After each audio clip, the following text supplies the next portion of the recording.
Hello everyone, नमस्कार सभी लोगों को। देखिए, आज हम लोग डिस्कस करने वाले हैं एएमसीआरई में जो आपका नॉन टेक्निकल में रीजनिंग पूछा जाता है वो कंप्लीट हम लोग डिस्कस करने वाले हैं। सभी टाइप के क्वेश्चंस हम लोग यहाँ पर डिस्कस करेंगे, कॉन्सेप्ट भी बताया जाएगा। नमस्कार दोस्तों, मेरा नाम है विशाल भाई पटेल, स्वागत है आप सभी का। देखिए, एमसीआरई का जो आपका एग्जाम होने वाला है उसके लिए हम लोग नॉन टेक्निकल का कंप्लीट सीरीज चला रहे हैं, जिसमें आपका जीएस भी हो गया, स्टैटिक जीके भी हो गया, मैथ्स भी हो गया, रीजनिंग की क्लासेस जो है वो बची हुई थी, तो रीजनिंग का आज हम लोग सेशन लेकर आए हैं। तो ये क्लास जितनी लैब टेक्नीशियन वाले स्टूडेंट के लिए इंपॉर्टेंट है उतनी अदर स्टूडेंट के लिए भी इंपॉर्टेंट है जो एमसीआरई में बैठने वाले हैं, चाहे एएनएम हो, जीएनएम हो, बीसीजी टेक्नीशियन हो, चाहे फार्मासिस्ट, चाहे कोई भी स्टूडेंट हो। एमसीआरई के लिए अगर आप प्रिपरेशन कर रहे हो तो भाई ये इंपॉर्टेंट है आपके लिए। बार बार आपको बोल रहे हैं, नोटिफिकेशन में साफ साफ लिखा हुआ है नॉन टेक्निकल सभी के लिए सेम रहेगा। ठीक है, तो ये बहुत ज्यादा इंपॉर्टेंट क्लास है, फटाफट इसको शेयर कर दीजिएगा। कंप्लीट रीजनिंग आपका जो है रिवाइज हो जाएगा। सारे चैप्टर्स के टॉपिक्स को हमने यहाँ पर रखा है और कंप्लीट रिवीजन करने की जो है वो पूरी स्ट्रेटेजी के साथ में आपके सामने सारी चीजों को लेकर आया हूँ। तो चलिए, टाइम ना वेस्ट करते हुए हम लोग आगे बढ़ते हैं। ठीक है, आगे बढ़ने से पहले आपको बता दें, अगर आप लैब टेक्नीशियन के स्टूडेंट हैं तो ये हमारा सिलेक्शन बैच है, जो कि आपको प्ले स्टोर पे जाइए, क्वेश्चन मसाला एप्लीकेशन है उस पर मिल जाएगा, जहां पर आपको कम फीस में, बहुत ही लिमिटेड फीस यहां पर रखी गई है, जिसमें कि आपको टेक्निकल और नॉन टेक्निकल दोनों चीजें यहां पर मिलने वाली हैं। ठीक है, ये हमारा सिलेक्शन बैच जो है उसमें टेक्निकल नॉन टेक्निकल दोनों चीजें मिलती हैं। इसके साथ साथ में आपको टेस्ट सीरीज भी दी जा रही है, सिर्फ और सिर्फ इसी प्राइस रेंज पर। तो ये बेस्ट है। अगर आप या आपका कोई जानने वाला है जो लैब टेक्नीशियन का स्टूडेंट है और इस बार सिलेक्शन लेना चाहता है, चाहे वो एमसीआरई में, चाहे आपका यूपी ट्रिपल एससी में, तो भाई फटाफट से इस बैच में जुड़ जाइएगा। आपकी सुविधा के लिए नंबर दिया गया है, इस पर कॉल मैसेज करके जानकारी ले सकते हो। ठीक है, इसके अलावा अगर आपको सिर्फ नॉन टेक्निकल ही पढ़ना है तो नॉन टेक्निकल का स्पेशल बैच आ चुका है पैरामेडिकल के लिए। तो आपको इसी ऐप पर जाना है, इसी ऐप पर आपको सिलेक्शन बैच भी मिल जाएगा, एजुकेशन मसाला एप्लीकेशन है, वहीं पर आपको ये हमारा नॉन टेक्निकल का भी बैच मिल जाएगा। आपने हमारे पढ़ाने का तरीका देख रखा होगा, कैसे हम चीज़ों को एक्सप्लेन करके चलते हैं और अपने बारे में बता दें। मैंने बहुत सारे एग्जाम्स को क्रैक कर रखा है। तो हर एक सब्जेक्ट, देखो एग्जाम तभी क्रैक होता है जब आप टेक्निकल में भी एक्सपर्ट हो, नॉन टेक्निकल में भी, और सारे सब्जेक्ट्स में एक्सपर्ट हो, तभी सिलेक्शन होता है। ठीक है, और सभी में सिलेक्शन पाना इसका मतलब है कि आपके सारे सब्जेक्ट अच्छे होने चाहिए। तो यहाँ पर जो है आपको सारे सब्जेक्ट हम कवर करवा रहे हैं, जीके जीएस है, कंप्यूटर है, मैथ है, रीजनिंग है।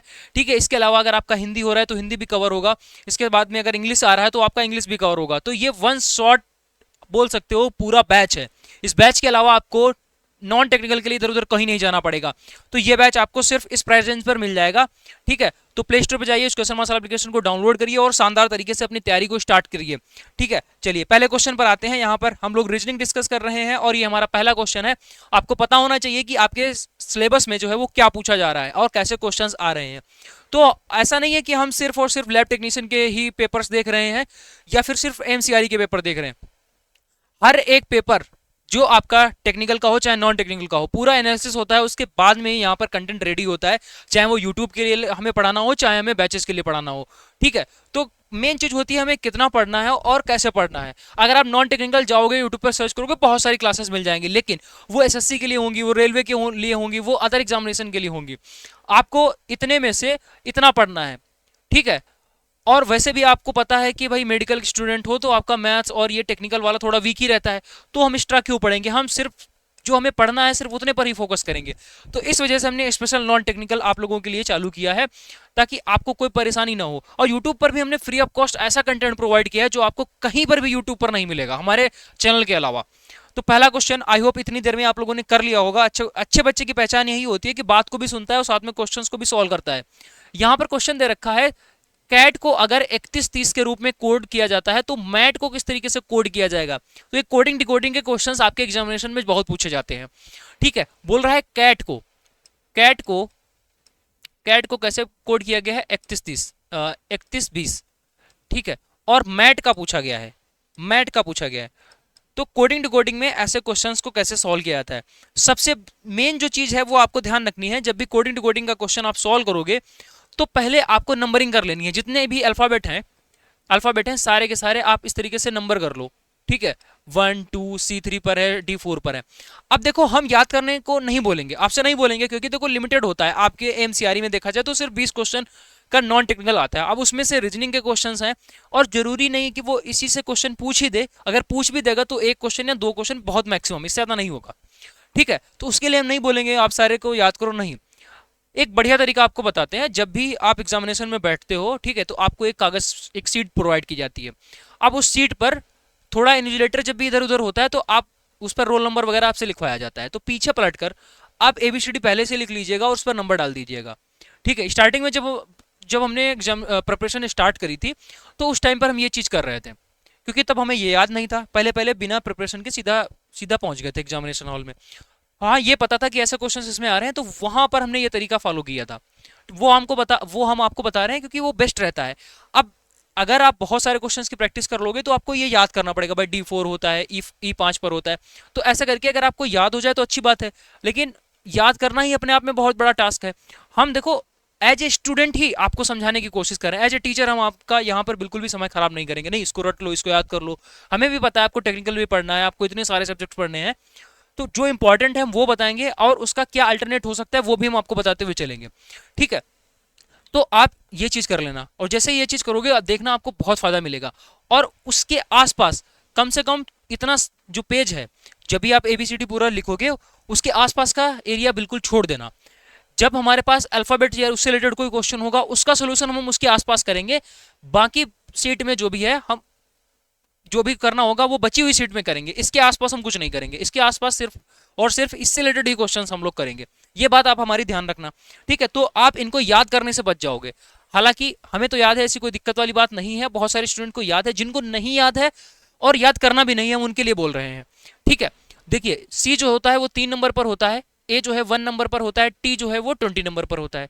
देखो 31 आ गया, मतलब कुल मिलाकर यहाँ पर आपको नंबरिंग ही लिखनी थी, नंबरिंग ही लिखनी थी। तो एम कितने नंबर पर होता है? 13 नंबर पर। ए होता है 1 नंबर पर, टी होता है 20 नंबर पर। लो भाई, बन गया आंसर 131 131 यानी कि ए वाला जो ऑप्शन है वो यहाँ पर करेक्ट हो जाएगा। कितना आसान सा प्रश्न था। बट अगर आपको नंबरिंग नहीं पता है तो फिर आपके लिए प्रॉब्लम हो सकती है। चलिए दूसरे टाइप का क्वेश्चन यहाँ पर हम लोग देखते हैं। दूसरे टाइप के क्वेश्चंस में क्या बोला गया है? दूसरे टाइप के क्वेश्चंस में जो है वो बोला गया है, एक निश्चित कूट भाषा में गो को 105, जो आपका गो है उसको 105 लिखा जाता है, ही को जो है वो 40 लिखा जाता है। तो उसी कूट में मी को कैसे लिखा जाएगा, समझना मेरी बात को। यहां पर बोला गया है गो, गो को लिखा जाता है 105, गो को लिखा जाता है 105, ही को लिखा जाता है, ही को लिख रहे हैं 40।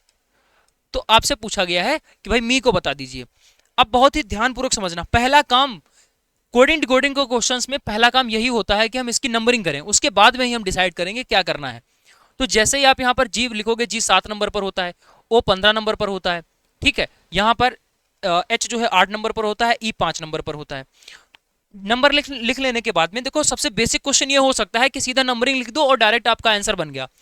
दूसरा ये क्वेश्चन हो सकता है, दूसरे टाइप देखो इनमें क्या क्या पैटर्न बन सकते हैं।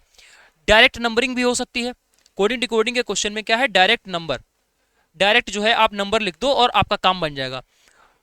अगला ये स्टेप ये हो सकता है कि नंबर लिख के आप सबको जोड़ दो, नंबर लिख के जोड़ दो, हो सकता है ये पैटर्न बन रहा हो। तो अगर हम यहाँ पर जोड़ेंगे दोनों को तो कितना हो जाएगा, 15 और 7 22 हो जाएगा, जबकि यहाँ पर तो 105 लिखा हुआ है। इसका मतलब है जोड़ नहीं होगा। लेकिन हमें ध्यान रखना है, नंबरिंग करने के बाद में या तो जोड़ना हो सकता है, ठीक है। इसके अलावा नंबरिंग करने के बाद में आपका मल्टीप्लाई भी हो सकता है, नंबरिंग करने के बाद में मल्टीप्लाई भी हो सकता है। तीसरी चीज ये भी हो सकती है कि सभी को जोड़ लो, सबको जोड़ने के बाद में किसी भी संख्या से गुणा भी हो सकती है। कहने का मतलब है सबको जोड़ लिया, यहां पर कितना हो गया, 22 हो गया। अब क्या पता इसकी कोडिंग जो है वो दे रखा होता 44 दे रखा होता, तो हम क्या करते, 22 का डबल 44। तो ये लॉजिक निकालते हैं। ये लॉजिक होते हैं जो आपको ध्यान रखने होते हैं कि हमारा सबसे पहला काम कोडिंग कोडिंग के क्वेश्चंस में क्या होता है कि हम नंबरिंग लिखेंगे। नंबरिंग लिखने के बाद में अगर सीधा बन गया काम तो डायरेक्ट नंबर चल गया, तो हम जोड़ेंगे नहीं। देखो यहां पर हमने क्या करा, जोड़ा, लेकिन काम नहीं बना। अब उससे भी काम नहीं बना तो हम क्या करेंगे, नंबरिंग करने के बाद में हमने क्या बताया, गुणा करेंगे। तो जैसे ही हमने यहाँ पर गुणा करी, क्योंकि भाई अगला गुणा का ही आता है, गुणा करेंगे तो 15 सत्ती 105 बन गया भाई, मतलब यहाँ पर गुणा हो रही है। एक बार यहाँ पर भी चेक करना पड़ेगा, अगर वही लॉजिक यहाँ पर भी लग गया इसका मतलब है काम बन गया। तो देखो यहाँ पर भी इन दोनों की नंबरिंग जो हमने की थी उसमें हम गुणा करके देख रहे हैं क्या 40 ही आएगा, तो आपने कहा भाई बिल्कुल आएगा। इसका मतलब है हमने यहाँ पर निकाल दिया, क्या निकाल दिया, लॉजिक निकाल दिया कि किस लॉजिक से आप गो को 105 लिख रहे हो और ही को 40 लिख रहे हो। ये लॉजिक हमने निकाल दिया। अब ये लॉजिक हमने निकाल दिया तो हमसे कुछ भी पूछे हम उसका आंसर बता सकते हैं। हमसे पूछ रहा है मी का बताइए, तो मी का आप बता सकते हो कि नहीं बता सकते हो? बिल्कुल भाई, एम जो है वो 13 नंबर पर होता है, ई 5 नंबर पर होता है, और लॉजिक क्या चल रहा था, गुणा करने का, तो दोनों को गुणा कर देंगे, कितना हो जाएगा, 13 पच्चे 65। तो ये आपके पास में बन गया आंसर, ये बन जाएगा आंसर। ऑप्शन की बात करें तो सी वाला जो है वो बिल्कुल यहाँ पर करेक्ट हो जाएगा। समझ में आ गई बात? हमने क्या सिखाया, कोडिंग डिकोडिंग में या तो आपका जो है वो डायरेक्ट नंबर हो सकता है, सीधा आप नंबरिंग कर दीजिए और आपका आंसर बनता चला जाएगा। नहीं हो रहा है तो फिर जो आपने नंबरिंग करी है उस सभी को जोड़ दो। अगर फिर भी नहीं बन रहा है तो सभी जो नंबरिंग आपने करी है उसको सभी को मल्टीप्लाई कर दो। फिर भी नहीं बन रहा है तो आपने जो नंबरिंग करी थी उसको जोड़ने के बाद में फिर किसी नंबर से गुणा करो, 1 से, 2 से, 3 से, 4 से, तब कहीं ना कहीं बनेगा। ठीक है, तो इतने सारे पॉइंट्स अगर आप ध्यान रखते हो तो आपका डेफिनेटली जो है वो आंसर बन जाएगा। ठीक है, चलिए आगे बढ़ते हैं अगले प्रश्न पर। अगला दे रखा है पेन को QFO से कोडित किया गया है, तो कार को कैसे किया जाएगा? अब पीछे वाले क्वेश्चन में क्या था कि अंग्रेजी का जो वर्ड था उसको गणित में कोड कर रहे थे। जब अंग्रेजी का था उसको गणित में कोड कर रहे थे तो उसके लिए ये सारी टेक्निक्स आपको लगानी पड़ रही हैं। लेकिन इस बार आप देख रहे हो इंग्लिश का ही वर्ड दे रखा है, उसको इंग्लिश में ही कोड कर रहे हो। ठीक है, तो अब यहाँ पर क्या लॉजिक लगेगा उसको आप समझो। तो इस सिचुएशन में हमें क्या करना होता है, जो भी संख्या दे रखी है, जो भी आपके पास वर्ड दे रखा है उसको लिख लेंगे। ठीक है, उसके बाद में इसको किसमें कोड किया गया है उसको नीचे लिख लेंगे, QFO, QFO, इतना कर लिया। अब उसके बाद में जो आपको करना होता है वो नंबरिंग ही करनी होती है। कोडिंग डिकोडिंग के हर क्वेश्चन में आपको नंबरिंग ही करनी है। ठीक है, चलो नंबरिंग करते हैं। P 16 नंबर पर है, E 5 नंबर पर है, और N जो है 14 नंबर पर है, और उसके बाद में Q जो है वो 17 नंबर पर है, F 6 नंबर पर है, O 15 नंबर पर है। यहां पर ऐसा लिखने के बाद में आपको क्या करना होता है, ऐसा लिखने के बाद में आपको पहले लेटर की तुलना पहले लेटर की तुलना इस वाले पहले लेटर से करनी है। भाई यहां पर पहला लेटर क्या है और यहां पर पहला लेटर क्या है, यानी इस पहले लेटर को आपने कैसे कन्वर्ट किया, पहला पहला देखना है। फिर आप दूसरा लेटर पकड़ोगे, फिर दूसरे लेटर में देखो क्या बदलाव हुआ है, फिर तीसरा लेटर पकड़ोगे और इसमें तीसरा लेटर पकड़ोगे, इन दोनों में देखो क्या बदलाव किया गया है। तो इस बदलाव को हम लोग समझते हैं। जब आप सबसे पहले P देखोगे, P से Q पर जाओगे तो आपको समझ में आएगा ये 16 नंबर पर था, ये 17 नंबर पर हो गया, इसका मतलब है आपने इसमें एक जोड़ा है। वैसे ही आप यहां पर भी आगे देखोगे, यहां पर भी आपने देखा ये E से F कैसे बन गया, तो आपने कहा भाई E से F कैसे बना, 5 से 6 हो गया। भाई E 5 पर होता है, ये 6 पर होता है, तो यहां पर भी आपने एक जोड़ा है। वैसे ही देखो N लिखा था N था ना, N का आपने O बना दिया है। इसका मतलब क्या हुआ है, N 14 नंबर पर था, O 15 नंबर पर था, 14 प्लस 1 तभी तो 15 होगा। यानी एक एक सभी में आपने क्या करा है, एक एक एक, एक जोड़ा है। सभी संख्याओं में, मतलब सभी लेटर्स में आपने एक एक जोड़ा है। इस वाले लेटर में भी एक जोड़ा, इसमें भी एक जोड़ा, और इसमें भी एक जोड़ा। तो अब हमें लॉजिक पता चल गया, हर एक लेटर में आप एक एक जोड़ दीजिए, आपको नई कोडिंग मिल जाएगी। हमसे क्या पूछा गया है, कार का पूछा गया है, कार। तो कार का हमसे पूछा गया है, क्या हम इसका आंसर निकाल सकते हैं बाबू? बिल्कुल निकाल सकते हैं। +1 कर देंगे, इसका जो हम लोग +1 कर देंगे, इसका हम लोग +1 कर देंगे। ठीक है ना, तो सी में एक जोड़ेंगे तो क्या हो जाएगा, डी। ए में हम लोग एक जोड़ देंगे तो क्या हो जाएगा, बी। और आर में अगर हम लोग एक जोड़ देंगे क्या हो जाएगा, एस। बन गया ना भाई। सी में एक जोड़ोगे, सी में एक जोड़ोगे, सी के बाद डी आता है, ए के बाद बी आता है, आर के बाद में क्या आता है, एस आता है। तो कार की कोडिंग DBS हो जाएगी, DBS, यानी कि ए वाला जो ऑप्शन है वो हमारे पास में करेक्ट हो जाएगा। बोलो समझ में आया कि नहीं? अब देखो यहां पर कैसे कैसे क्वेश्चंस बन सकते हैं। अभी आपने देखा कि वो सिर्फ एक एक जोड़ रहा है, हो सकता है कि दो दो जोड़े, तीन तीन जोड़े, चार चार जोड़े, पांच पांच जोड़े। इसके अलावा ये हो सकता है घटाए, जैसा जोड़ रहे हो वैसा घटाना भी हो सकता है, कि एक एक लेटर घटा के लिखना है, दो दो लेटर घटा के लिखने हैं, तीन तीन लेटर घटा के लिखना है, चार चार लेटर घटा के लिखना है।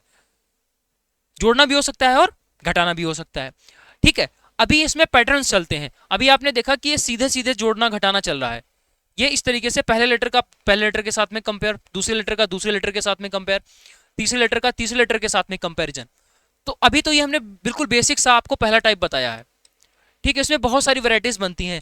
ठीक है, कल को यहाँ पर उल्टा हो सकता है, यानी आखिरी लेटर को आप जोड़कर पहले लेटर में बना रहे हो, फिर उसके बाद में पहले लेटर को आपने जोड़कर लास्ट में लिख दे रहे हो, ये भी हो सकता है।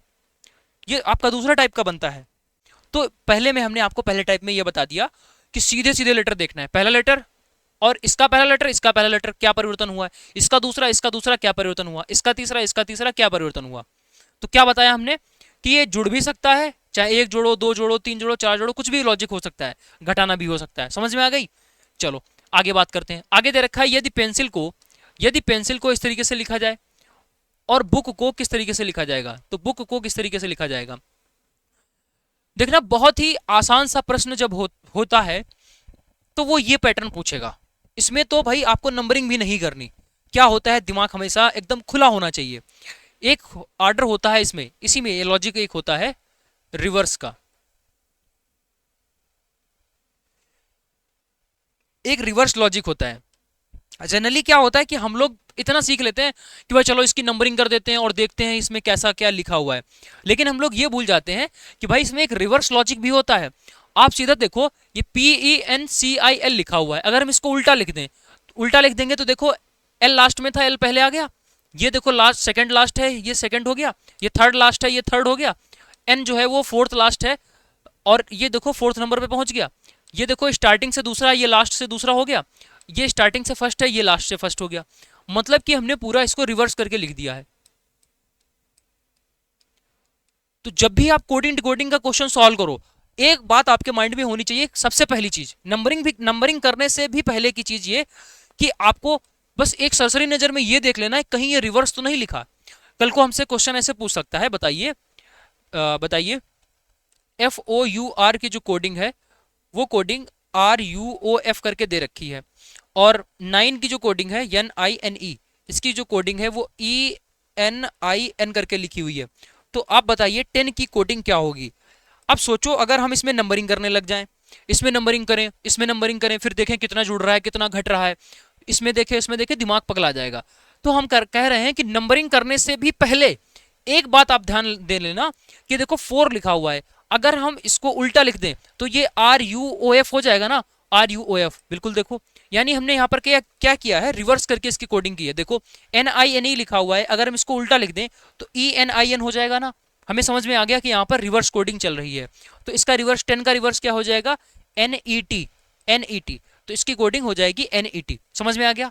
मतलब हम नंबरिंग करने से पहले एक बार जरूर ये चेक कर लिया करेंगे कि कहीं ये रिवर्स तो नहीं है, और इतना कर लेने के बाद में अगर ये रिवर्स नहीं होता तब हम इसमें नंबरिंग करते, जैसा कि इस पीछे वाले क्वेश्चन में हमने नंबरिंग की थी। सबसे पहले नंबरिंग ही तो की थी, लेकिन उससे भी पहले आपको चेक कर लेना है कहीं ये रिवर्स तो नहीं है। चलो समझ में आ गया। यहाँ पर ये रिवर्स चल रहा था, तो बुक का रिवर्स क्या हो जाएगा, बुक का रिवर्स क्या होगा, देखो KOOB, बुक का उल्टा ही तो लिखना है, KOOB, यानी कि ए वाला जो ऑप्शन है वो यहाँ पर एकदम करेक्ट हो जाएगा। चलिए, तो कोडिंग टू कोडिंग में हमने जो इंपॉर्टेंट मेन टॉपिक था उसको हमने समझाने की कोशिश करी है। अभी देखो, अब अगर इसको हम बहुत डीप में समझाते हुए चले जाएं, 7-8 तरीके की यहाँ पर कोडिंग्स होती हैं, और फिर उसके बाद में एक मिसलेनियस होता है जिसमें बहुत सारे टॉपिक्स आ जाते हैं। तो अगर आप सोचो सिर्फ वही एक चैप्टर को पकड़े बैठे रह जाएं तो फिर आपका ये सारी चीजें छूट जाएंगी। तो जो मोस्ट इंपॉर्टेंट है उसको हम यहाँ पर डिस्कस कर रहे हैं और कोशिश कर रहे हैं कि सब कुछ आपका कवर हो जाए। और फिर से हम आपको बोल रहे हैं कि अगर एक बार आपको कंप्लीट पैरामेडिकल के लिए नॉन टेक्निकल करना है तो आप हमारे ये पैरामेडिकल का जो नॉन टेक्निकल वाला बैच है उससे जरूर से जुड़ जाइएगा। उसमें कुछ नहीं हमने छोड़ा, सब कुछ आपको बता दिया है, सिखा दिया है, ताकि आपका कोई भी एग्जाम हो, आगे आने वाले जितने भी एग्जामिनेशन हैं वो आपके निकलते हुए चले जाएंगे। इस बात का आप विशेष ध्यान रखेंगे कि 1 महीने 1.5 महीने में तैयारी नहीं होती, थोड़ा सा आपको एक्स्ट्रा टाइम उसमें देना पड़ेगा। आप 2 महीने 2.5 महीने या 3 महीने तक आप उसको टाइम दीजिए, 2 बार क्लासेस को कंप्लीट करिए, देन उसके बाद में आप बोलिए नॉन टेक्निकल की जो समस्या है वो आपकी दूर हो जाएगी। ठीक है।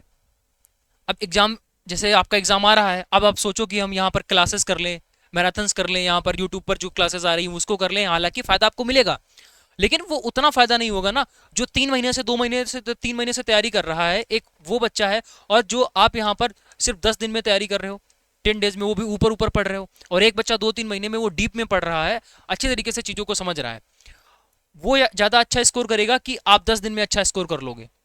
चलो आप मान लेते हैं आपका स्कोर अच्छा हो गया, लेकिन बच्चे तो वहां पर लिमिटेड ही चाहिए, सीटें तो लिमिटेड है ना, तो जो अच्छा करेगा उसी का तो सिलेक्शन होगा। ऐसा तो नहीं कि सीट बढ़ जाएंगी। देखो आप भी अच्छा कर रहे हो, अगला भी अच्छा कर रहा है, ये वाला भी अच्छा कर रहा है जो 2-3 महीने यहाँ पर टाइम दे रहा है। अब ये भी अच्छा कर रहा है, ये भी अच्छा कर रहा है, लेकिन ये वाला कुछ ज्यादा अच्छा कर रहा है ना आपसे। अगर उसका 2 भी नंबर ज्यादा हो गया तो इसका नंबर आएगा, सीट इसको मिलेगी ना कि आपको। हो सकता है आपके नंबर अच्छे हों। ऐसे हमने बहुत सारे मैसेज आते हैं, बहुत सारे बच्चों के आते हैं कि हमारा लिस्ट में तो नाम हो गया लेकिन अभी हमें नहीं पता हमारी इतनी रैंक है, हमें नहीं पता है कि हमारा हो पाएगा कि नहीं हो पाएगा, ओबीसी से चांस हो सकता है क्या, ईडब्ल्यूएस हमारा लगा है चांस हो सकता है क्या, ऐसे वैसे मैसेज आते हैं।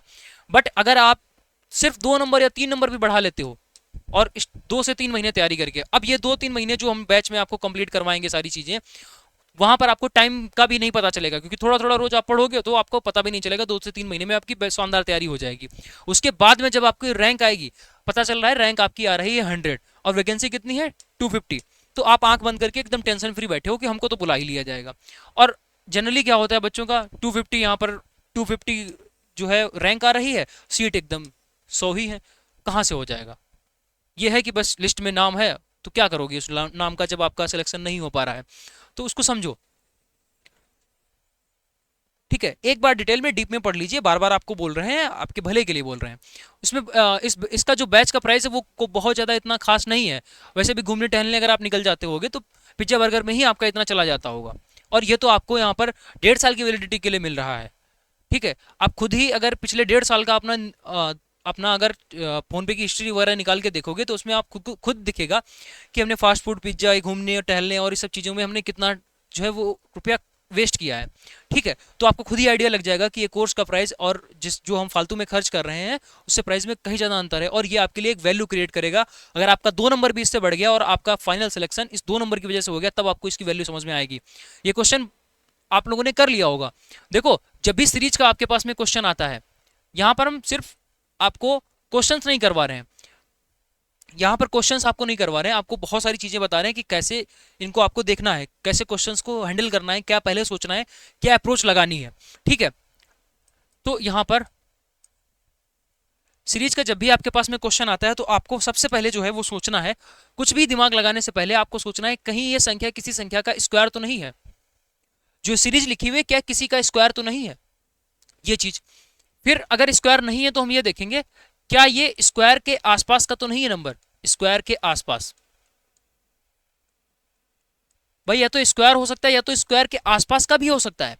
ठीक है, दूसरी बात हमें देखनी है, अगर ऐसा नहीं है तो फिर हम देखेंगे क्या ये संख्या क्यूब तो नहीं है, फिर हम ये भी चेक करेंगे क्या ये क्यूब के आसपास की संख्याएं तो नहीं है। जैसे कोडिंग डिकोडिंग में हमने बताया कि एक बार रिवर्स जरूर चेक कर लेना नंबरिंग करने से पहले, और इसको सॉल्व करने से पहले एक बार ये जरूर चेक कर लेना क्या ये सीरीज कहीं स्क्वायर तो नहीं लिखा हुआ है, क्या ये जो सीरीज दी गई है ये किसी संख्या का क्यूब तो नहीं लिखा गया है, बस इतना समझ लेना। उसके बाद में हम यहाँ पर देखेंगे जोड़ का, यानी कि सम का देखेंगे, सम का देखेंगे, मल्टीप्लाई का देखेंगे, मल्टीप्लाई का देखेंगे। अब यहां पर मल्टीप्लाई प्लस माइनस समथिंग। ठीक, मतलब कुछ इस तरीके से चीजें चलती हैं कि हमें पहले क्या क्या चीजें देखनी है। तो इस क्वेश्चन में हमने क्या बताया, सबसे पहले हमें सीरीज के क्वेश्चंस में सबसे पहले हमें स्क्वायर देखना है। देखो क्या ये संख्या किसी का स्क्वायर लिखा हुआ है, तो आपको तुरंत समझ में आ गया भाई ये तो 2 का स्क्वायर है, ये 2 का स्क्वायर है, आगे ये 3 का स्क्वायर लिखा हुआ है, और ये जो है वो 4 का स्क्वायर लिखा हुआ है, और ये आपका 5 का स्क्वायर लिखा हुआ है। तो इसका मतलब है 2 का हो गया, 3, 4, 5, अगला जो नंबर आएगा वो किसका आएगा, वो भाई मेरे 6 का स्क्वायर आएगा। तो ये हमारे पास में आंसर कितना बन गया, 36 बन गया। तो 6 का स्क्वायर कितना हो जाएगा, 36। तो यही 36 जो है वो आपके पास में क्या हो गया, आंसर हो गया। लेकिन कभी कभी ऐसा भी क्वेश्चन आपको दे सकता है, क्वेश्चन आपका ऐसा भी आ जाएगा, देखिए दे रखा है आपका 80, ठीक है, 80, 120, 80, 120, ठीक है, 80 आपका हो गया, 99 हो गया, 120 हो गया, 143 हो गया, ठीक है, 168 हो गया। आगे बताइए। तो इन क्वेश्चंस में आप, हमने क्या बताया तरीका, हमने पहला तरीका आपको ये बोला कि आप यहां पर चेक करो क्या ये स्क्वायर लिखा हुआ है, तो आपने कहा स्क्वायर नहीं लिखा हुआ है। लेकिन एक और बात आपको बोली, देखो संख्या क्या स्क्वायर के आसपास की तो नहीं है, तो हमने यहां पर देखा कि ये लिखा हुआ है 80, ये लिखा हुआ 99, ये लिखा हुआ 120, ये लिखा हुआ 143, ये लिखा हुआ 168। तो दिमाग में हमारे थोड़े थोड़े जा रहा है कि ये जो है वो 81 के आसपास का है, यानी ये जो है वो 9 के स्क्वायर, 9 का स्क्वायर -1 लिखा हुआ है। भाई 9 का स्क्वायर कितना होता है, 81 होता है ना, 81 में एक कम करके लिखा गया है, फिर ये 100 में एक कम करके लिखा गया है, यानी 10 के स्क्वायर में एक कम करके लिखा गया है। ये जो है वो 11 का स्क्वायर जो कि 121 होता है उसमें कम करके एक लिखा गया है। ये 12 का स्क्वायर में एक कम है, 12 का स्क्वायर कितना होता है 144 होता है, उसमें एक कम है। ये जो लिखा हुआ है ये 13 के स्क्वायर में एक कम करके लिखा गया है। तो भाई आप समझो, वो ऐसे नहीं देगा। देखो अगर ऐसे दे रखा होता तब तो आप समझ जाते कि 10 के स्क्वायर में एक कम, 11 के स्क्वायर में एक कम, 12 के स्क्वायर में एक कम, 13 के स्क्वायर में एक कम, अगली संख्या बता दो, तब तो आप जान ही जाते ना। तब तो भाई आप जान ही जाते कि अगली संख्या क्या होगी हमारे पास। अगली संख्या आप बोलोगे 14 का स्क्वायर माइनस का 1, अगली संख्या ये हो जाएगी। 14 का स्क्वायर 196, 196 में से एक जाएगा तो कितना बचेगा 195, तो 195 इसका आंसर हो गया। ठीक है, अच्छी बात है। लेकिन वो ऐसे दे रखा है, उसने क्या किया है, क्वेश्चन को ऐसे दिया 80, 99, 120, 143, 168, ऐसे क्वेश्चन दे रखा है। अब आप फंस रहे होगे यहाँ पर, भाई कैसे करें, समझ में ही नहीं आ रहा है कैसे करें। यहाँ पर हमने देखा तो ये 19 जुड़ रहा है, फिर उसके बाद में हमने देखा तो ये 99 से ये 21 जुड़ रहा है, फिर हमने आगे देखा तो ये 22 जुड़ रहा है, ठीक है, 23 जुड़ रहा है। तो कोई लॉजिक नहीं बन रहा है। तो ये लॉजिक समझ में कैसे आते हैं, या तो हमें देखना है सीधा सीधा स्क्वायर, अगर स्क्वायर नहीं है तो फिर ये सोचना है कहीं एक स्क्वायर के आसपास की संख्याएं तो नहीं है। उसके बाद में आपको क्या पकड़ना है, क्यूब वाला पकड़ना है। देखो इसमें स्क्वायर तो कहीं नहीं लिखा हुआ, लेकिन आपको समझ में आ गया ये 2 का क्यूब है, ये 3 का क्यूब है। भाई देखो ये 2 का क्यूब, ये 3 का क्यूब है, ये संख्या जो लिखी है वो 4 का क्यूब है, और ये 5 का क्यूब है। तो अब आगे हमसे पूछा गया है कि भाई बताइए अगली संख्या क्या हो जाएगी। तो आपने कहा बहुत आसान था, 2 3 4 5, ये आगे 6 का क्यूब हो जाएगा। 6 का क्यूब कितना होता है 216। ये एक आसान सा प्रश्न आपके पास बन जाएगा 216। ठीक है, तो ये ऑप्शंस आपके गलत दे रखे हैं, 216 जो है वो इसका राइट आंसर हो गया। बात क्लियर हो गई। ठीक है, कल को वो यहां पर ऐसे बोल सकता है, देखो स्क्वायर मिनिमम आपको स्क्वायर और क्यूब 15 तक पता होने चाहिए, 15 तक आपको स्क्वायर और क्यूब डेफिनेटली पता होने चाहिए। अगर आप बोलोगे तो हम लिख भी सकते हैं आपके लिए। ठीक है, एक बार फटाफट जो है वो आपको यहाँ पर स्क्वायर और क्यूब लिख के बता देते हैं। एक का स्क्वायर देखो, एक 1 से 10 तक तो सभी को पता होंगे, हालांकि चलो फिर भी हम लिख देते हैं। 2 का स्क्वायर 4 हो गया, 3 का स्क्वायर कितना हो गया 9 हो गया, 4 का स्क्वायर 16, 5 का स्क्वायर 25। ठीक है, फटाफट से 36, साथ साथ में आप लोग भी लिखो, 7 का स्क्वायर 49। ये सिर्फ सीरीज में नहीं काम आएगा, बहुत जगह काम आएगा, आप यकीन मानो, इसको लिखो एक बार। 10 का स्क्वायर 100। ठीक है, 11 का स्क्वायर 121, 12 का स्क्वायर 144, 13 का स्क्वायर 169, 14 का स्क्वायर 196, 15 का स्क्वायर 225, 16 का स्क्वायर 256, 17 का स्क्वायर 289, 18 का स्क्वायर 324, 19 का स्क्वायर 361, 20 का स्क्वायर 400, 21 का स्क्वायर आगे लिखें क्या, चलो लिख देते हैं। 21 का स्क्वायर 441, 22 का स्क्वायर 484, 23 का स्क्वायर 529, 24 का स्क्वायर 576, 25 का स्क्वायर 625, 26 का स्क्वायर तेजी से सब लोग लिखेंगे, 27 का स्क्वायर 729, 28 का स्क्वायर 841, 28 का स्क्वायर 784, 29 का स्क्वायर 841, 30 का स्क्वायर 900, 31 का भी लिखें, चलो ज़्यादा हो जाएगा। अच्छा, यहाँ पर अब हम लोग क्यूब कर लेते हैं।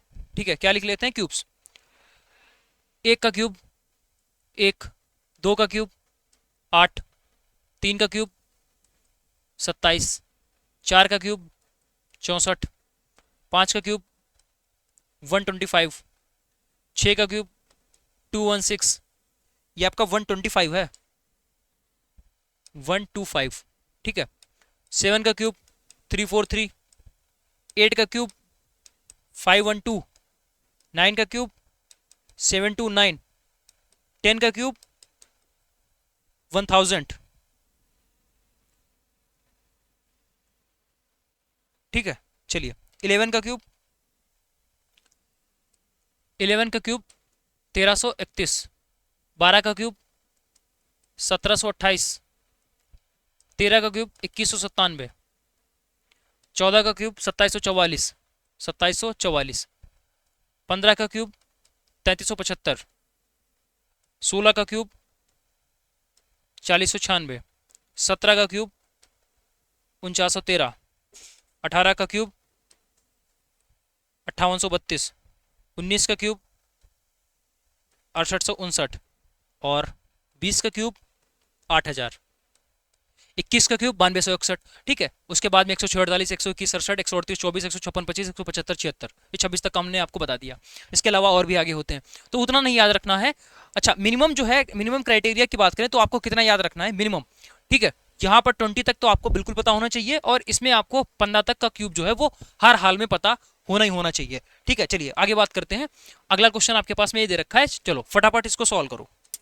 यहाँ पर देखिए क्या लिखा हुआ है, 2, 5, 11, 23। तो अगर हम इसको डबल कर देंगे, देखो सीधी सी बात ऐसे समझो कि ना ही यहाँ पर कोई स्क्वायर लिखा हुआ है, ना ही किसी संख्या का क्यूब लिखा हुआ है, स्क्वायर भी नहीं है, क्यूब नहीं है, और इसके साथ साथ में स्क्वायर के आसपास की भी संख्या भी नहीं लिखी हुई है। अब क्या करेंगे, अब हम ये कर सकते हैं, सबसे पहली चीज देखेंगे जोड़कर। 2 में जोड़ेंगे 3 तो 5 बन जाएगा, 5 में क्या जोड़े तो आपने कहा 6 जोड़ दो 11 बन जाएगा, 11 में क्या जोड़े कि 23 हो जाए, तो आपने कहा भाई यहाँ पर 11 में कितना जोड़ा जाए, तो आपने कहा 11 में अगर हम लोग 12 जोड़ दें तो ये 23 हो जाएगा। अब हमें नीचे पैटर्न समझना है, पहले आप 3 जोड़ रहे थे, फिर आप 6 जोड़ रहे हो, फिर 12 जोड़ रहे हो, इसका मतलब ये हो गया 3 दूना 6 दूना 12, 12 दूना 24, आगे आपको 24 जोड़ना पड़ेगा। कितना जोड़ना पड़ेगा 24, तो 23 में 24 जोड़ेंगे कितना हो जाएगा 47, कितना हो जाएगा 47। ऑप्शन की बात करें तो बी वाला जो है वो करेक्ट हो गया। दो तरीके से कर सकते हैं, तो जोड़कर देख सकते हैं हम लोग। पहली चीज तो यही है, देखो अगर यहाँ पर सब जगह 3 3 3 3 जुड़ रहा होता तो आगे भी 3 जोड़ देते, लेकिन यहाँ पर 3 जुड़ रहा है, यहाँ पर 6 जुड़ रहा है, यहाँ 12 जुड़ रहा है, तो हमने देखा कि ये 3 है, 3 का आगे डबल हो गया, फिर 6 का डबल हो गया, ये 12 हो गया, 12 के बाद अब 24 का डबल होना चाहिए, तो आगे आपका 24 जुड़ेगा। तो जैसे ही 23 में हम 24 जोड़ देंगे तो हमें नई अगली वाली जो संख्या है वो मिल जाएगी। समझ में आ गया? चलिए आगे, ऐसा सीरीज का जो क्वेश्चन है वो अल्फाबेट फॉर्मेट में भी दे सकता है, जैसे ACFJ इस तरीके से। तो हमें यहां पर भी क्या करना है, पहला काम, अल्फाबेट का कोई भी प्रश्न आए तो उसको अल्फाबेट में ट्रीट ही नहीं कर पाओगे जब तक आप उसमें नंबरिंग नहीं करोगे। नंबरिंग सबसे पहले आपको करनी पड़ेगी। ठीक है, तो अगर आप देखोगे ये 1 हो गया, फिर ये C जो है वो कितने नंबर पर है, 3 नंबर पर, 3 लिख दो। फिर ये F जो है 6 नंबर पर है, 6 लिख दो। ये J कितने नंबर पर है, तो होता है ये 10 नंबर पर, 10 लिख दो। आगे पूछा गया है तो आगे क्वेश्चन मार्क लगा दो। अब ये क्वेश्चन आपका सीरीज का बन गया। समझ में आया? ऐसे अभी तक नहीं कुछ बता पा रहे थे, लेकिन जैसे ही नंबरिंग करी तो अब ये सीरीज का प्रश्न बन गया। अब हम यहाँ पर सीरीज को देखते हैं कैसे क्या लगेगा। 1 में क्या जोड़ोगे कि 3 हो जाए, तो आपने कहा 2 जोड़ दो। 2 में क्या जोड़ो कि 6 हो जाए, तो आपने कहा भाई 3 जोड़ दो। 6 में क्या जोड़ो कि 10 हो जाए, तो आपने कहा 4 जोड़ दो। अब बताओ, यहां पर आपने 2 जोड़ा, यहां पर 3 जोड़ा, यहां 4 जोड़ा, आगे अब आपको क्या जोड़ना पड़ेगा, 2 के बाद 3 आता है, 3 के बाद 4 आता है, और 4 के बाद में जो है वो आपका क्या आएगा भाई 5 आएगा, यानी आगे आपको 5 जोड़ना पड़ेगा। तो 10 में 5 जोड़ोगे तो यहां पर कितना बन जाएगा, 15 बन जाएगा। तो क्या 15 हमारे पास में आंसर होगा? नहीं, 15 आंसर नहीं होगा। देखो क्वेश्चन तो ये था, इसके ऑप्शंस भी ये हैं, ये तो हमने इसको नंबरिंग करी थी।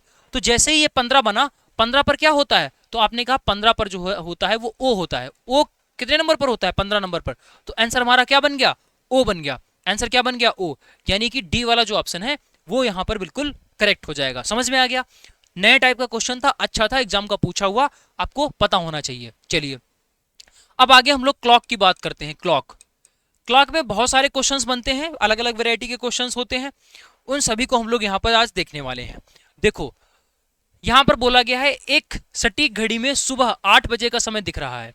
एक घड़ी है जिसमें 8 बजे इस तरीके से टाइम हो रहा है, 8 बजे का समय दिखा रहा है। जब घड़ी में दोपहर के 2 बजे का समय होगा, यानी कि इस तरीके से घड़ी में 2 बज गया, तो आपको बताना है कि घंटे वाली सुई कितने डिग्री घूम चुकी होगी। घंटे वाली सुई के बारे में पूछा गया है। तो देखो घंटे वाली सुई पहले यहां पर थी, यानी 8 पर थी, अब कितने पर पहुंच गई है, 2 पर पहुंच गई है। घंटे वाली सुई कितना चली, देखो 8 से कितना चली, 8 से चलते चलते चलते चलते चलते चलते 2 पर पहुंच गई। तो कुल मिलाकर हम लोग ये बोल सकते हैं, क्या हमें सिर्फ इतना यहां पर निकालना था, हमें यहां पर सिर्फ इतना निकालना था, ये 8 से 2 वाली जो घंटे की सुई है बस उसी के बारे में यहां पे निकालना था, यानी ये 2 पर पहुंच जाएगी तो अब इन दोनों के बीच का जो कोण है वो आप बता दीजिए। 8 से लगा करके 2 के बीच, यहां के बीच का जो कोण है वो आप बताइए। तो मेरी एक बात आप लोग हमेशा ध्यान रखना, ये जो घड़ी होती है, घड़ी के बीच में कोई भी दो अंक ये लिखे हुए हैं, चाहे 9 से 10 हो गया, चाहे आपका 8 से 9 हो गया, तो इनके बीच का जो एंगल होता है ये हमेशा 30 डिग्री का होता है। ये कितना होता है? 30 डिग्री का होता है। ये चीज ध्यान रखना, यानी 1 घंटे में 30 डिग्री का कोण बनता है। भाई यहां से यहां तक घड़ी की सुई 1 ही घंटे में तो पहुंच पाएगी, तो 30 डिग्री का कोण चलेगा। यानी हम बोल सकते हैं कि 1 घंटे में 30 डिग्री घूमेगी। 1 घंटे में 30 डिग्री घूमती है, ये तो आपको याद करना पड़ेगा। ये क्या करना पड़ेगा? याद करना पड़ेगा। ये घंटे वाली सुई के बारे में बोल रहे हैं, घंटे की सुई, आवर हैंड। तो घंटे की सुई जो है वो 1 घंटे में 30 डिग्री का कोण बनाती है। अब आप यहां पर चेक कर लो कितने घंटे हो गए हैं। 8 बजे से 2 बजे के बीच में कितने घंटे हो गए हैं? तो आपने कहा 8 4 12, 4 यहां तक हो गए। भाई 4 घंटे हो गए, 12 बज गया। फिर 12 से आपका 2 बजा, यानी 2 घंटे और हो गए। 4 + 2 टोटल कितना हो गया? टोटल 6 घंटे हो गए। यहां से यहां तक का टोटल टाइम 6 घंटा हो गया। क्या ये बात आपको समझ में आ गई? देखो 8 से 2, आप डेली लाइफ में ये भी चीजें देखते होंगे, जैसे आप बोलोगे हम लाइब्रेरी 8 बजे गए थे, अब 2 बजे आ रहे हैं, तो घर से फोन आया रात में कि बेटा कितनी देर तक आप पढ़े थे? तो अब पिताजी को क्या जवाब दोगे? कि ये बोलोगे 8 बजे गए थे 2 बजे आ गए? नहीं, आप काउंट करके कैलकुलेट करके बताओगे ना कितने घंटे पढ़े। तो आप फिर कैसे बताओगे उनको? तो आप ऐसे बताओगे 8 बजे गए थे, तो 8 बजे से लगा करके 12 बजे तक, 8 4 12, तो हम इसको 2 पार्ट में ब्रेक करते हैं, 8 से 12 तक का टाइम और फिर 12 से 2 तक का टाइम। तो 8 से 12 तक का टाइम इधर 4 घंटा हो गया, और इधर 12 से 2 तक के आपके पास 2 घंटे और हो गए। तो टोटल आपने 6 घंटे पढ़ाई करी, 6 घंटे। ठीक है, इस तरीके से। ये तो भाई डेली लाइफ की चीजें हो गई, ऐसा कुछ में लॉजिक और जो रॉकेट साइंस है वो तो हम बता नहीं रहे हैं। ठीक है, ये तो टाइम देखना, घड़ी का टाइम है, और टाइम कैलकुलेट करना कि हम वहां से यहाँ तक आ रहे हैं, 3 घंटे का टाइम लग गया, 12 बजे निकले थे यार, 3 बजे तक पहुंचे, हमें इतना टाइम लग गया। तो ये तो डेली लाइफ में चीजें यूज करते हो ना, तो ये 6 घंटे का टाइम यहाँ पर लगेगा। अब हम ये चीज आपको बोल रहे हैं कि 1 घंटे में 30 डिग्री बनता है, तो क्या 6 घंटे में 6 गुणे 30 डिग्री नहीं बन जाएगा? कितना हो जाएगा? 180। भाई 1 घंटे में देखो, 1 घंटे में 30 बनना है, हमें 6 घंटे का निकालना है, तो 6 गुणे 30 कर दो, 180। डी वाला ऑप्शन सही हो जाएगा। अगला प्रश्न लिख के ले लो भाई, बहुत ही शानदार क्वेश्चन, बार बार एग्जाम में पूछा जाएगा। सीधा क्वेश्चन बनेगा कि 3:40 बजा हुआ है, किसी घड़ी में कुछ भी टाइम दे रखा होगा, जैसे इसमें 3:40 बजा हुआ है, ठीक है। अब बोला गया है घड़ी में घंटे की सुई और मिनट वाली सुई के बीच का कोण बताइए। जैसे 3:40 से बजा हुआ है, तो ये घंटे वाली सुई है और ये मिनट वाली सुई है, तो इस दोनों के बीच का जो कोण है वो क्या होगा? मतलब इतना ज्यादा प्रश्न पूछा जाता है, इसमें आपको लॉजिक नहीं लगाना, इसमें याद रखना है, फार्मूला याद रखना है। फार्मूला क्या है? जो ये कोण होता है, कोण बराबर, कोण को थीटा से दिखाते हैं, ठीक है। कोण बराबर यहां पर लिखेंगे 60 गुणा घंटा माइनस 11 गुणा मिनट बटे 2। ये ध्यान रखना है, ये रटना है। इस पर 3 से 4 टाइप के क्वेश्चन, हाँ 3 से 4 टाइप के क्वेश्चन इसी पर बनेंगे, इसी फार्मूला पर बनेंगे, समझना इस बात को, ठीक है। सिर्फ एक ही फार्मूले पर 3 से 4 तरीके के क्वेश्चंस बन जाएंगे, तो आपको ये तो फार्मूला याद ही रखना है, one of the most important formula of clock, ठीक है। चलो 60 गुणे घंटा माइनस 11 गुणे मिनट। अब ये घंटा और मिनट है क्या, इसको समझते हैं। जो भी क्वेश्चन में आपका टाइम दे रखा होगा, जो भी क्वेश्चन में टाइम दे रखा होगा, तो ये आपका हो जाएगा घंटा। भाई ये 3 बजकर, ये तो घंटा ही लिखा हुआ है ना, और ये आपका मिनट लिखा हुआ है, बस। और फार्मूला में क्या ही चाहिए तुमको? कुछ नहीं चाहिए भाई, कुछ तो टाइम दे रखा होगा ना क्वेश्चन में, तो जो घंटा दे रखा होगा पहला वाला, जो पहला अंक दे रखा होगा वो घंटा को दिखाएगा, जो दूसरा अंक दे रखा होता है वो मिनट को दिखाता है, और फार्मूला आपके पास है। लो भाई बन गया आंसर। थीटा बराबर कितना है? 60 गुणा घंटा कितना दे रखा है? 3 लिख दो, माइनस 11 गुणे आगे मिनट दे रखा है, मिनट है कितना? 40, और पूरे के बटे कितना कर देंगे? 2 कर देंगे, 6 18, 180 हो गया, माइनस कितना हो गया यहाँ पर? 440, बटे में 2 कर लेंगे। अब घटाओ, 440 में से 180 जाएगा, कितना बचेगा? 0 6 2, 260 बटे 2, माइनस चिन्ह से यहाँ मतलब नहीं होता है, 130 डिग्री बनेगा। कितना बनेगा? 130 डिग्री। ऑप्शंस की बात करें तो सी वाला जो है वो करेक्ट हो जाएगा। एक्चुअल में यहाँ माइनस नहीं होता है, यहाँ पर अंतर होता है, डिफरेंस होता है। एक्चुअल में क्या होता है, यहाँ पर डिफरेंस होता है, ठीक है, ये अंतर होता है, मतलब बड़ी में से छोटी को घटाना है। तो यहाँ पर बड़ी में से छोटी को घटाने का मतलब ये है कि 440 में से 180 को घटा दीजिए। हमेशा आंसर प्लस में ही लाना है, अगर माइनस में आ रहा है कोई दिक्कत वाली बात नहीं है, माइनस हटा दो, यहाँ पर 130 डिग्री हो गया। अब एक छोटी बात और समझ लो, कभी कभी ऑप्शन में आपको हो सकता है 130 ना दे रखा हो, 130 नहीं दे रखा हो सकता है, बिल्कुल नहीं, बिल्कुल हो सकता है। इसकी जगह पर क्या बात और हो सकती है, ये तो फार्मूला आपका हो ही गया। देखो यहाँ पर हमसे कोण पूछा गया था, इन दोनों सुइयों के बीच का कोण पूछा गया था, तो ये वाला कोण हमने निकाल दिया है जो कि आया है हमारा 130 डिग्री।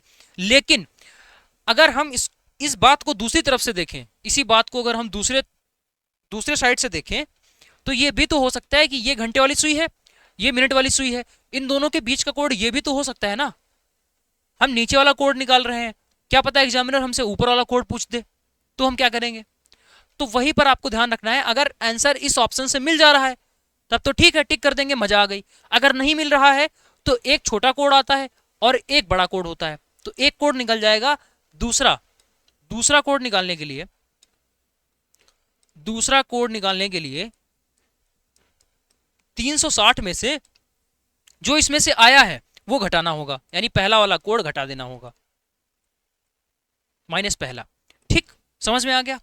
देखो अगर 130 यहां ऑप्शन में नहीं होता, अगर 130 यहां ऑप्शन में नहीं होता तो फिर हम क्या करते, 360 में से 360 में से ये जो 130 आया है इस फार्मूला से, उसको हम लोग यहां पर क्या करते, घटा देते, तो ये हमारे पास में 230 डिग्री बन जाता। कितना बन जाता, 230 डिग्री, ये आंसर होता। अगर 130 ऑप्शन में नहीं होता तो भाई 230 यहां पर श्योर होता, 230 तब श्योर लिखा होता ऑप्शंस में, यानी अगर ये नहीं होगा तो दूसरा कोड ये होगा, यानी ये दोनों कोड होंगे। जब बोला जाएगा कि छोटा कोड बताइए तो छोटा कोड हमारे पास ये आंसर होगा, बोला जाएगा मिनट और घंटे की सुई के बीच का बड़ा कोड बताइए तो हमारे पास में ये आंसर होगा। बात क्लियर हो गई। फॉर्मूला यही ध्यान रखना है, एक जो भी आ जाए 360 में से उसको घटा देना, दूसरा आ जाएगा। क्लियर बात, बहुत सही। चलो आगे बढ़ते हैं। 9:20 बजकर समय 9:20 हुआ है, तो आपको बताना है कि घड़ी में दर्पण की सुई, सॉरी घड़ी का जो दर्पण प्रतिबिंब है वो आपको बताना है। अब इस क्वेश्चन को सॉल्व करने से पहले एक दो क्वेश्चन आप हमारे साथ कर लीजिए ताकि आपको प्रैक्टिस हो जाए। चलो 2 बजे और 5:30, 2 बजे आपको बताना है और 5:30 पर घंटे और मिनट वाली सुई के बीच का आपको कोड बताना है। तो इसका आंसर आप लोग कमेंट करेंगे, इसका आंसर कमेंट करेंगे, इसको हम लोग यहीं पर देखते हैं। 5:30 में पहले सबसे पहले फार्मूला लिखो। फार्मूला बोला था 60 गुणा घंटा माइनस 11 गुणा मिनट, 11 गुणा मिनट बटे में 2, बटे में 2, तो कितना हो जाएगा 60 गुणा घंटा कितना है 5 माइनस 11 गुणा मिनट कितना है 30 बटे में कितना हो जाएगा 2, 300 कितना हो गया 300 माइनस 330 बटे में 2 कितना हो गया 30 बटे 2 कितना हो गया 15 डिग्री, कितना हो गया 15 डिग्री।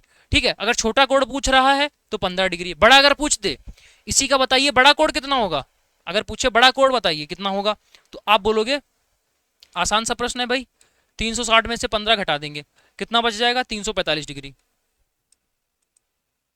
समझ में आ गया। चलो इसका आंसर कमेंट करो। अब देखो ये दर्पण में प्रतिबिंब वाले क्वेश्चंस पूछे जाते हैं कि एक घड़ी है, उसको दर्पण के आगे रख दिया गया है, अब प्रतिबिंब में बताइए कितना बजा होगा। देखो अभी अगर अब यहां पर देखोगे तो ये कितना बजा हुआ है 9:20, ठीक है 9:20 यहाँ पे बजा हुआ है। लेकिन अगर इनके अंकों को अगर हम हाइड कर दें, क्योंकि बहुत सारी घड़ियां ऐसी भी तो होती हैं जिसमें अंक नहीं लिखे होते हैं।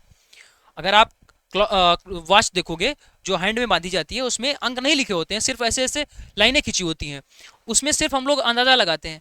तो अगर ऐसे बना होगा तो आप बताइए कितना बज रहा है। तो यहाँ पर तो 1 2 3 3, ये आपका 3:40 बजा हुआ है भाई, कितना है ये 3:40 से तो बज रहा है ना। जैसे दर्पण में प्रतिबिंब बनाओगे तो यही तो प्रतिबिंब बना हुआ है, तो यहाँ पर तो क्या दिख रहा है, यहाँ पर तो 3:40 दिख रहा है। लेकिन हर एक चीज का प्रतिबिंब बना थोड़ी सकते हो, हर एक चीज का प्रतिबिंब नहीं बना सकते हो। तो फिर क्या करोगे, अच्छा 12 1 2 2:40 है, 3:40 नहीं है, आपका 2:40 है, 2:40 है। लेकिन बात फिर वही फंस गई, ये तो यहाँ पृथ्वी में बना हुआ था, उसको हमने देखकर 240 लिख दिया, लेकिन इसका कोई तरीका होगा? बिल्कुल तरीका है। तरीका क्या है? कुछ नहीं आपको करना, न चित्र बनाना, ना कोई कुछ भी नहीं करना। जब भी बात होगी किसकी? दर्पण प्रतिबिंब की, यानी कि मिरर इमेज की। मिरर इमेज की तो उसमें कुछ टाइम दे रखा होगा, टाइम दे रखा होगा। तो मिरर इमेज के लिए आपको ध्यान रखना है हमेशा 12 बजे माइनस गिवन टाइम, ये आपको ध्यान रखना है। Mirror image, mirror time, mirror time का जो फार्मूला है वो आपको इस तरीके से ध्यान रखना है। मिरर टाइम,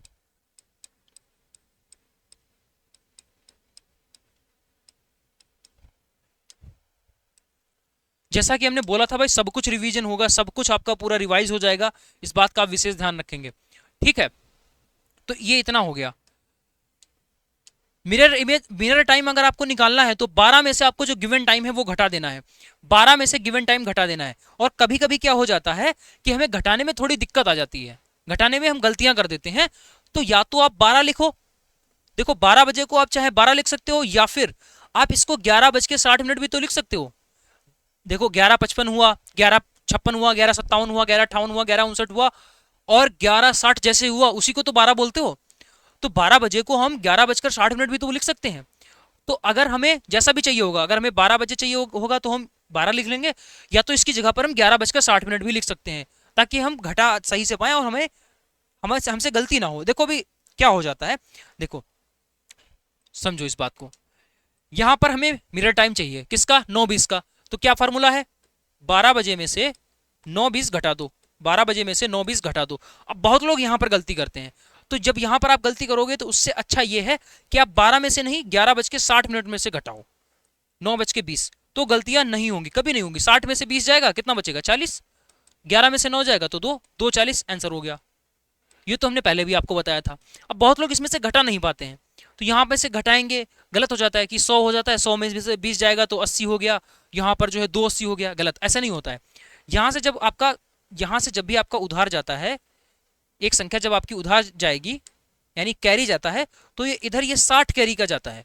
वो समझने से अच्छा सीधा आप ऐसे समझो कि अगर ये ना घटे तो सीधा हम 11:60 में से घटाएंगे, अगर नहीं घटेगा तो 11:60 में से घटा लेंगे, कोई दिमाग पर लोड नहीं। यानी 12 बजकर पूरा 12 में से आपको गिवन टाइम घटाना है, या फिर 11:60 में से घटाना है। समझ में आ गया? चलो, बहुत ही आसान शब्दों में आपको समझाने की कोशिश कर रहे हैं।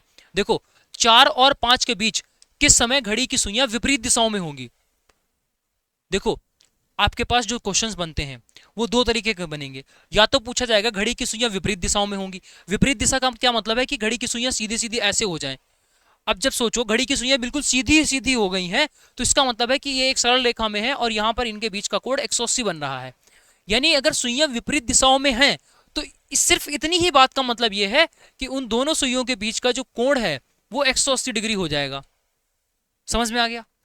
कल को हमसे पूछ सकता है, बताइए कि सुइयां जो है, सुई एक दूसरे के ऊपर है, सुई एक दूसरे के ऊपर है, किस समय सुइयां एक दूसरे के ऊपर होंगी?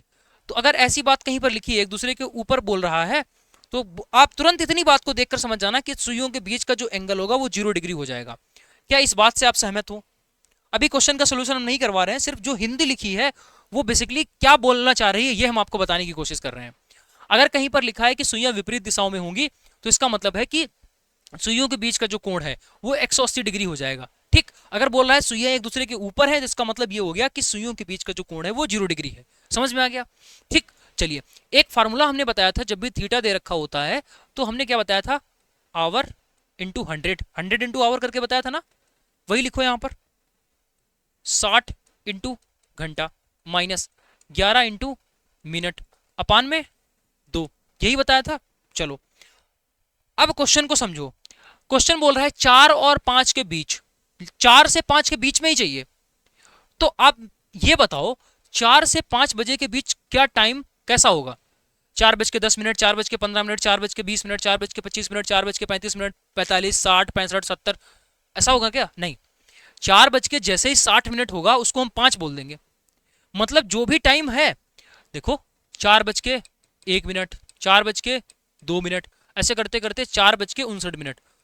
तो ये 4 बजे से लगा करके 5 बजे के बीच का ही टाइम है। सब में आप देख रहे हो 4 तो फिक्स ही है, उसके बाद जो मिनट आ रहा है वो बदल रहा है। तो ये बात क्लियर हो गई कि 4 बजे से लगा करके 5 बजे के बीच में जो भी आपका टाइम होगा, क्या उस टाइम को हम लोग ऐसे लिख सकते हैं 4 बजकर x मिनट।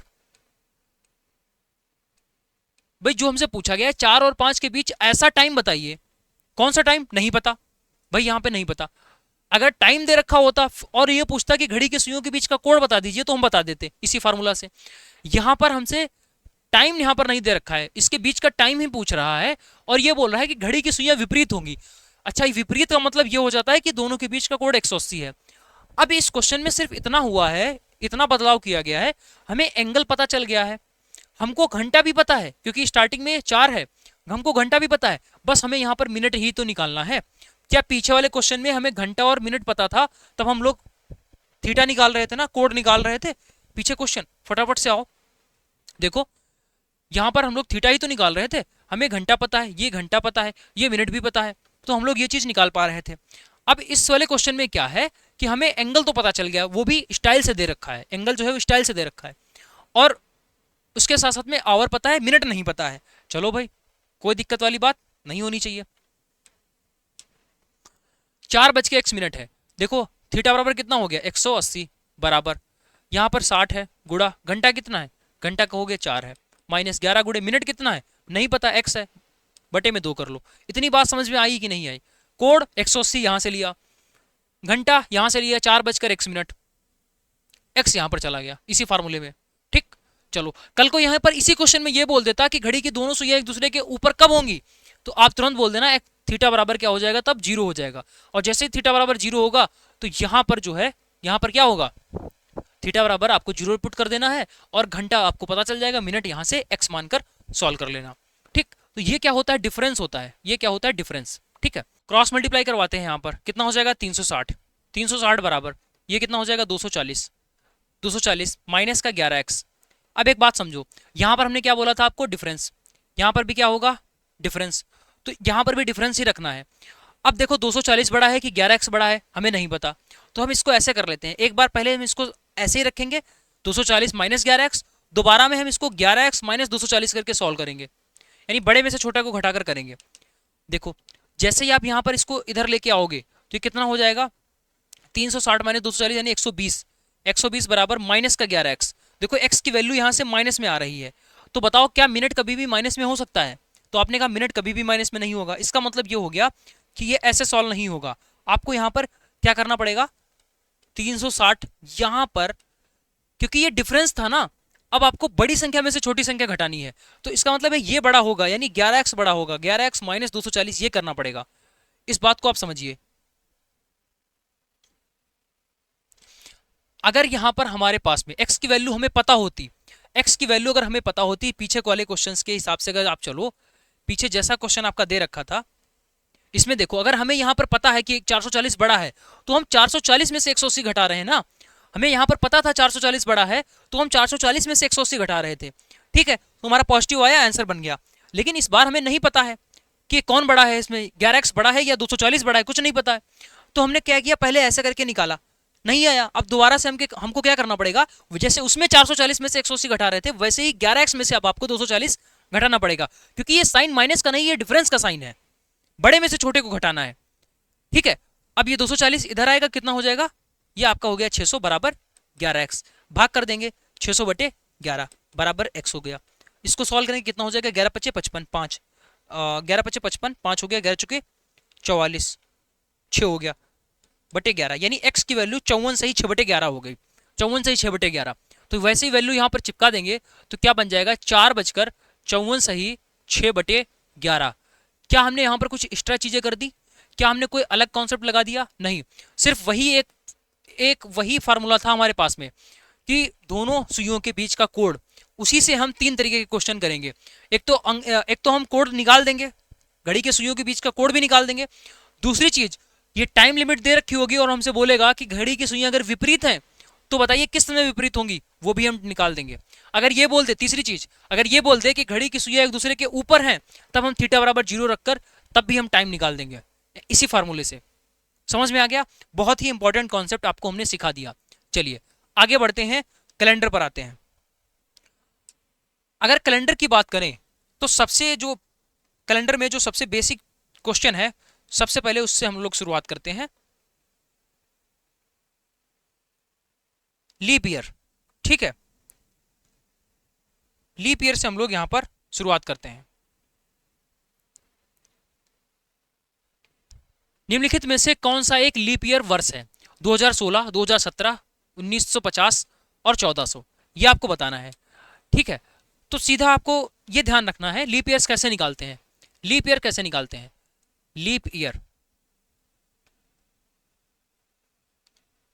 लीप ईयर निकालने का तरीका है कि आप 4 से भाग कर दो। लीप ईयर निकालने का तरीका क्या है? 4 से भाग।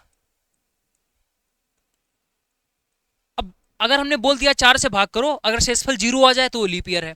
कहने का मतलब है 4 से भाग चला जाए, 4 से पूरी तरीके से विभाजित हो जाए, डिविजिबल बाय 4,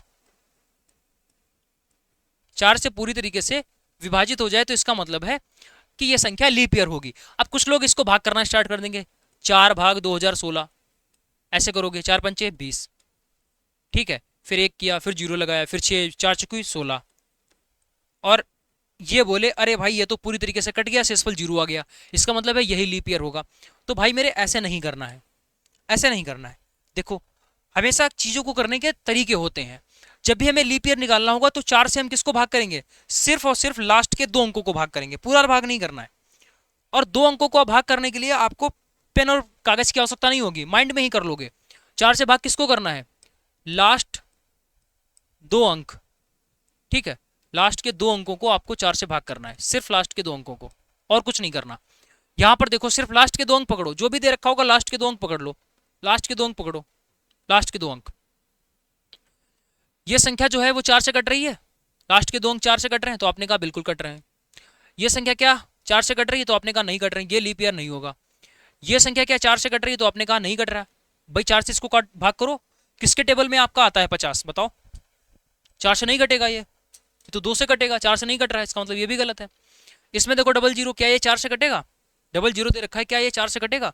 तो आपने कहा डबल जीरो है, 4 से नहीं कटेगा। एक और बात है, पहली बात तो ये नॉर्मल, ये तो आपका नॉर्मल ईयर भी नहीं दे रखा है, ये तो एक सेंचुरी ईयर है, उसको भी समझते हैं। लीप ईयर निकालने के 2 तरीके हैं, 2 बातें ध्यान रखनी है। लीप ईयर निकालने के 2 तरीके हैं, या तो 4 से भाग करना है, ठीक है, सबसे पहले इस बात को खत्म करो, या तो 400 से भाग करो,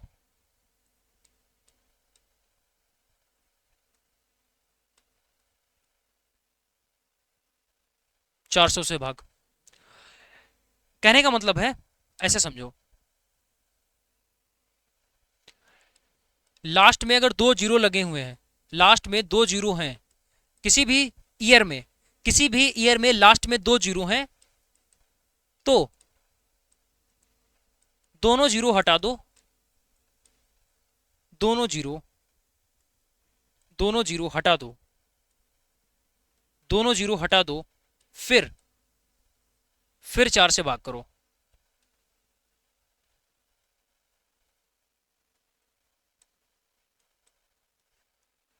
देखो, ये बात बहुत ही कम जगह लिखी होती है और लिखी भी नहीं होती है, तभी लोग जो है गलत कर देते हैं। अब ये क्वेश्चन पूछेंगे, आप लोग गलत कर दोगे उसको, ठीक है। देखो, एक होता है ईयर, जब भी कोई भी ईयर के बाद में ऐसे डबल जीरो अगर लिखा हुआ है तो ये सेंचुरी बोली जाती है, सेंचुरी। और इसमें लीप ईयर देखना होता है तो 400 से भाग करते हैं, ये पढ़ा होगा जनरली। बट हम सीधा ये बोलते हैं, आप ये झंझट खत्म करो, आप सीधा ऐसे याद रखो कि अगर किसी भी जो आपका साल दे रखा है, साल के लास्ट में 2 जीरो हो जाए, अगर 1 जीरो है तब तो कोई बात नहीं, अगर 2 जीरो हो जाए तो उन 2 जीरो को हटा दो, अब जो बच गया है उसको 4 से भाग करो। क्या ये 4 से भाग जा रहा है? तो आपने कहा नहीं जा रहा है, इसका मतलब है ये लीप ईयर नहीं होगा। क्लियर है? चलो फिर से समझो, फिर से समझो। देखो, यहां पर बताना है कि कौन सा एक लीप ईयर है, कौन सा एक लीप ईयर है। हमने क्या बोला कि अगर लास्ट में 2 अंक हैं तो उसको हटा दो, लास्ट में 2 अंक हैं उसको हटा दो, लास्ट में 2 अंक हैं उसको हटा दो, लास्ट में 2 अंक जीरो है, लास्ट में 2 जीरो है, अगर लास्ट में 2 जीरो है तो हटा दो, सभी जगह 2 2 जीरो थे, सभी को हटा दिया। अब हम 4 से भाग करेंगे, इसको 4 से भाग करो, क्या भाग हो रहा है? तो आपने कहा नहीं हो रहा है, इसका मतलब ये लीप नहीं है। इसको भाग करो, क्या क्या भाग हो रहा है? तो आपने कहा नहीं हो रहा है, इसका मतलब ये भी लीप नहीं है। इसको भाग करो, क्या भाग हो रहा है? तो आपने कहा 4 से भाग हो रहा है, 4 पंचे 20 होता है, इसका मतलब है ये लीप ईयर है। इसको भाग करो 21 को, क्या 4 से ये भाग हो रहा है? तो आपने कहा नहीं हो रहा है, इसका मतलब है ये भी लीप नहीं है। ये भी लीप नहीं है। अगर डबल जीरो होगा तो डबल जीरो काट देंगे, जो बच जाएगा उसको भाग करेंगे। अगर डबल जीरो नहीं है लास्ट में तो क्या करेंगे, तो सिर्फ लास्ट के 2 अंक को ही भाग करेंगे। समझ में आया? ठीक, चलो एक और क्वेश्चन। निम्नलिखित में से कौन एक लीप ईयर नहीं है? कौन सा एक लीप ईयर नहीं है? देखो सभी में लास्ट में डबल जीरो दे रखा है, डबल जीरो दे रखा है तो डबल जीरो काट दो, अब भाग करो। तो ये भाग जा रहा है क्या? इसका मतलब है ये भाग जा रहा है, नहीं जा रहा है, इसका मतलब है कि ये लीप नहीं है। ये 4 से भाग जा रहा है तो आपने कहा बिल्कुल जा रहा है, ये लीप है।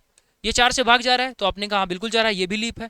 4 से भाग जा रहा है, 4 छंग 24, 4 पंचे 20, 4 तियां 12, ये भी जा रहा है। यानी ये सारे के सारे लीप ईयर हैं,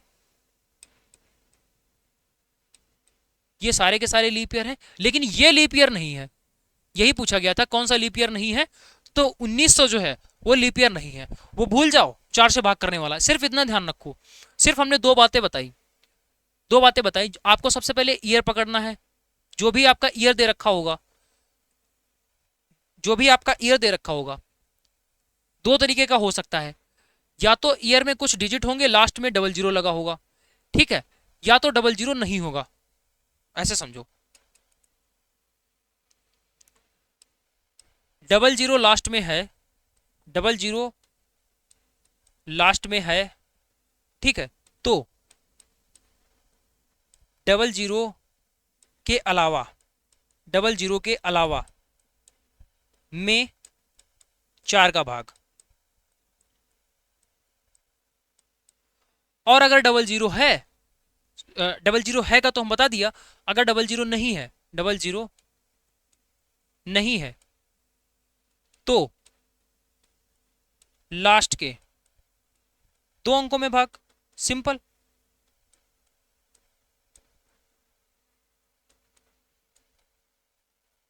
चार से भाग, यानी 4 से ही भाग करना है आपको।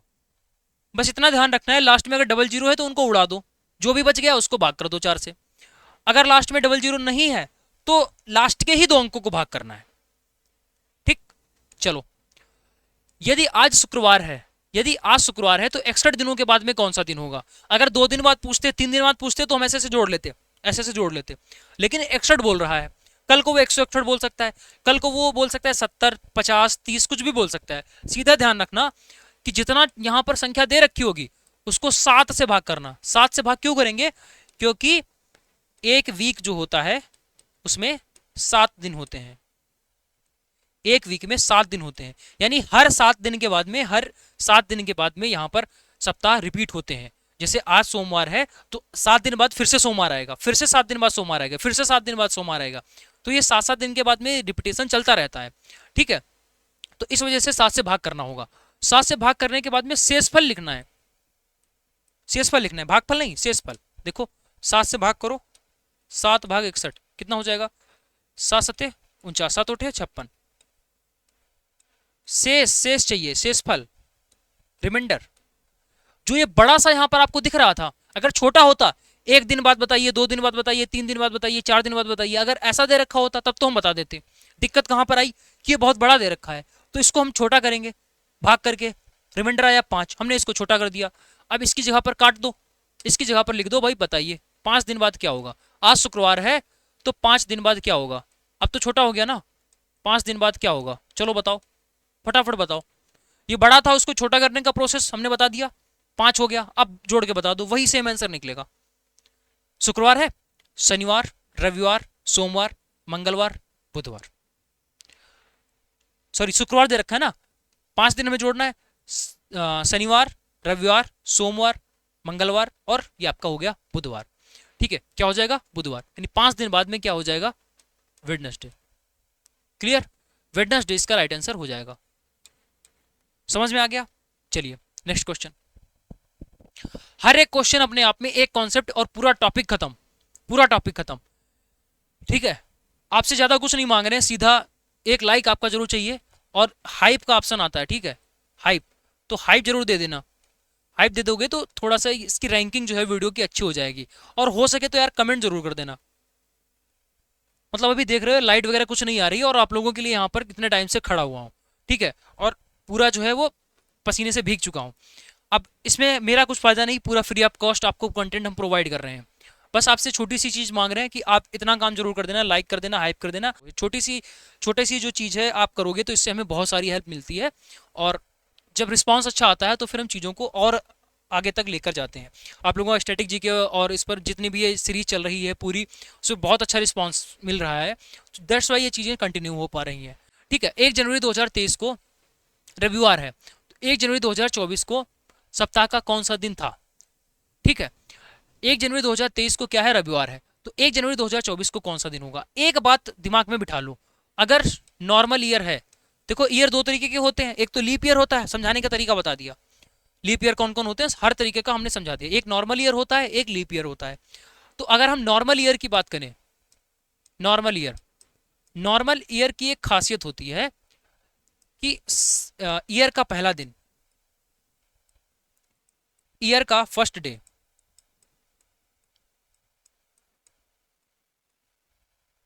इज इक्वल टू ईयर का लास्ट डे है। ये क्या बात हुई? हाँ बिल्कुल बताते हैं भाई।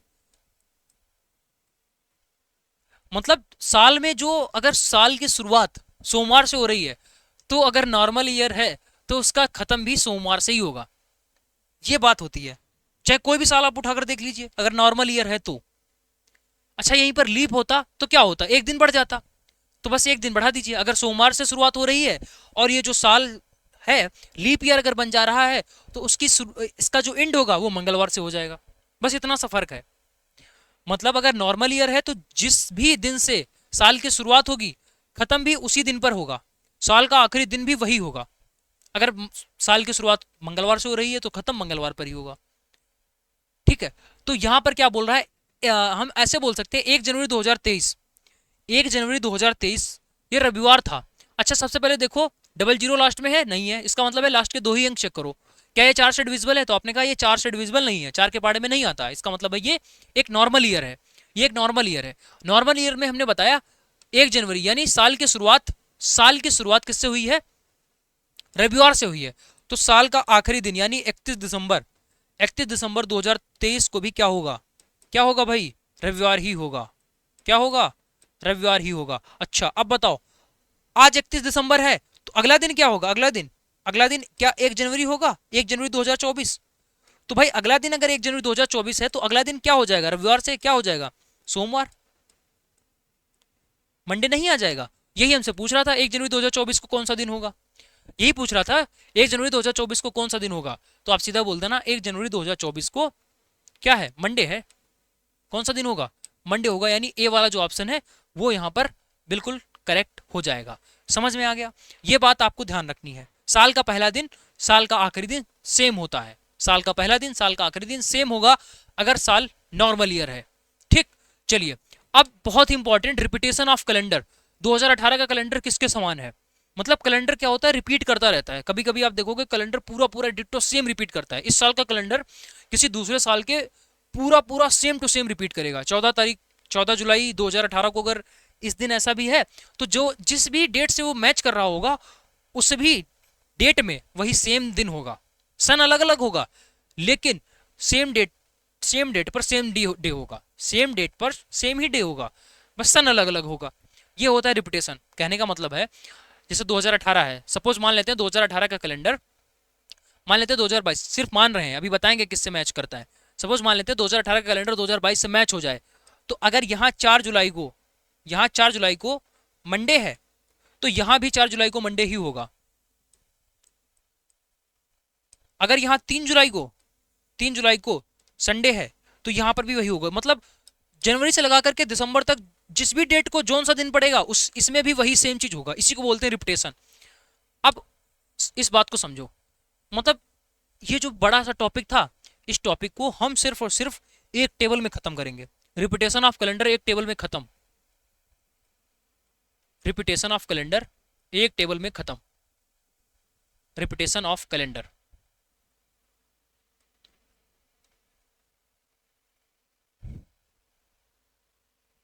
देखो क्या ध्यान रखना है, लास्ट के 2 अंकों को, सबसे पहले आपको लास्ट के 2 अंक, ठीक है, लास्ट के 2 जो आपका साल है, last 2 digit of year, last 2 digit of year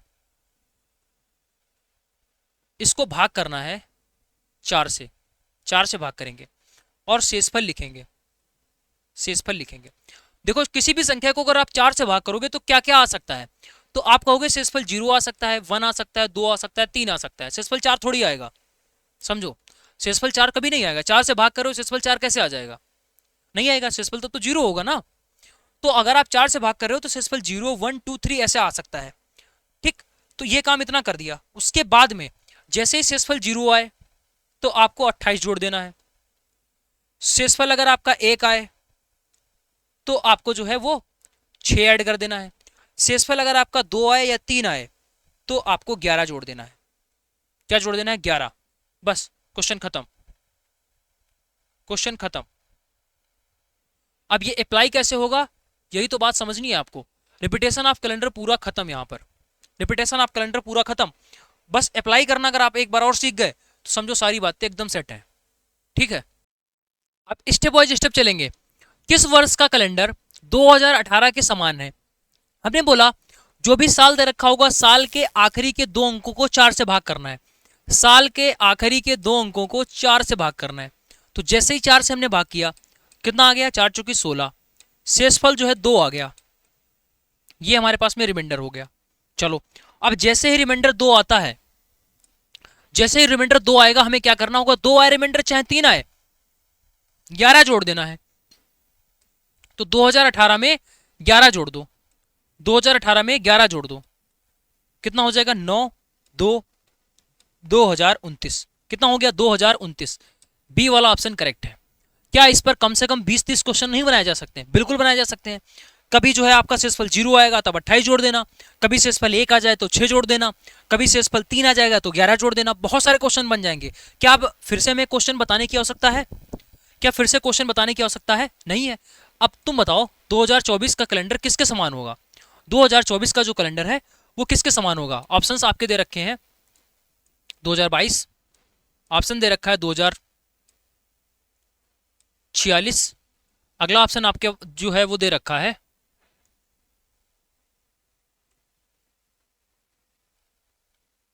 2032, ठीक है। और आगे बात करते हैं तो यहां पर आपका दे रखा है 2052, ठीक है। चलो आंसर जो है वो आप लोग कमेंट करेंगे, ठीक है। इसका आंसर जो है वो आप लोग कमेंट करके बताइएगा।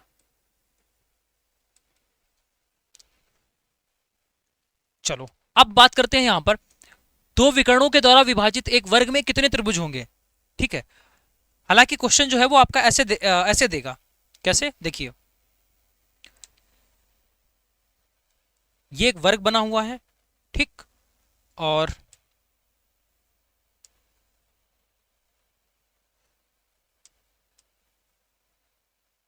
क्वेश्चन ऐसे आपका दे रखा है। अब इसमें बताइए कितने ट्रायंगल हैं, इसमें बताइए कितने ट्रायंगल हैं, इसमें कितने ट्रायंगल हैं।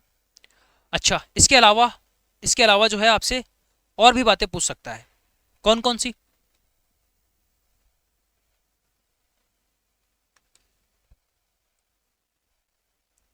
इसमें बताइए कितने ट्रायंगल हैं, ठीक। और भी यहाँ पर चीजें बढ़ सकती हैं, सीधा कॉन्सेप्ट समझ लो। हम सीधा नंबरिंग करेंगे 1, 2, 3, 4, नंबरिंग कर दी ना, कितने सेक्शन है सभी की नंबरिंग कर दी।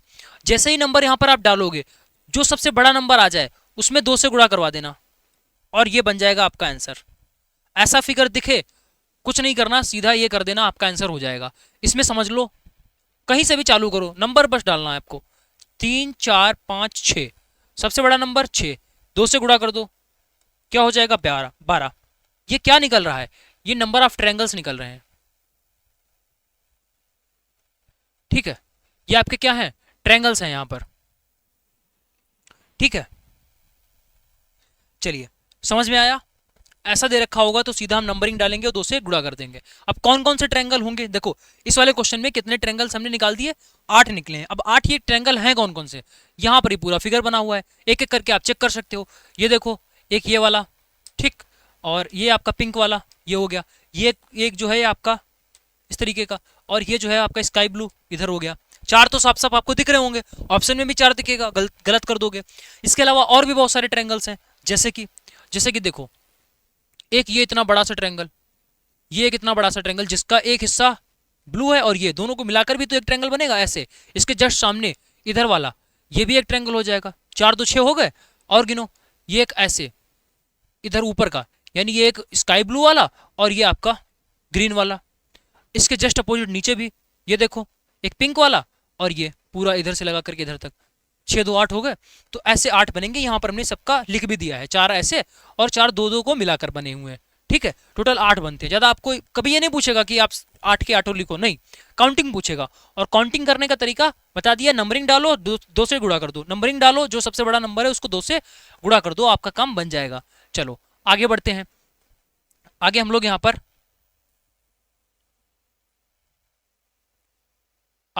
ट्रायंगल का देखते हैं। ट्रायंगल का इस क्वेश्चन में क्या बोल रहा है, देखो इस क्वेश्चन में बोल रहे हैं एक त्रिभुज को उसके शीर्ष से 3 छोटे छोटे भागों में विभाजित किया गया, कितने ट्रायंगल बनेंगे। देखो बोल रहा है एक त्रिभुज है। अब इस त्रिभुज में क्या हो रहा है कि इसको 3, यहां से शीर्ष से जो है वो 3 भागों में विभाजित किया गया। तो शीर्ष से 3 भाग में विभाजित कर दिया गया इस तरीके से। अब बताओ इसमें कितने ट्रायंगल हैं। तो ऐसा आपके पास में प्रश्न आ जाए तो सीधा आपको क्या करना है, इसमें भी वही काम, नंबर डालने हैं, सीधा नंबर डालने हैं।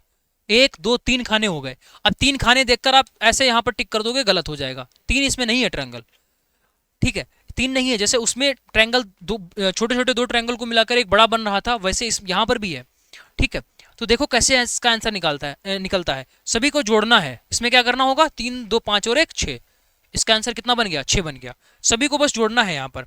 चलो और समझो, अगर यहीं पर थोड़ा सा बड़ा ट्रायंगल करते हैं, हम थोड़ा बड़ा करते हैं, जैसे एक ये डाल दिया, एक ये डाल दिया, एक ये डाल दिया। ठीक है, चलो अगर ऐसा हो जाता है फिर से हमें परेशान नहीं होना, वही काम करना है।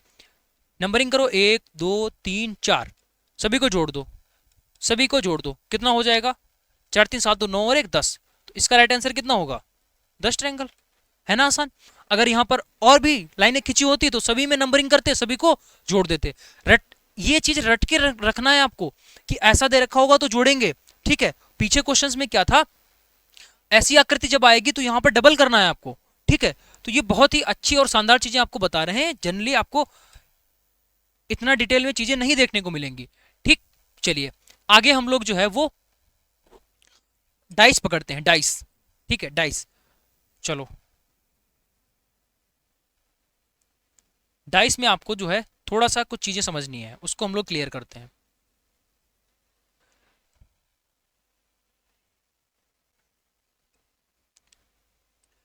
देखो डाइस जो होता है, डाइस यानी कि पासा।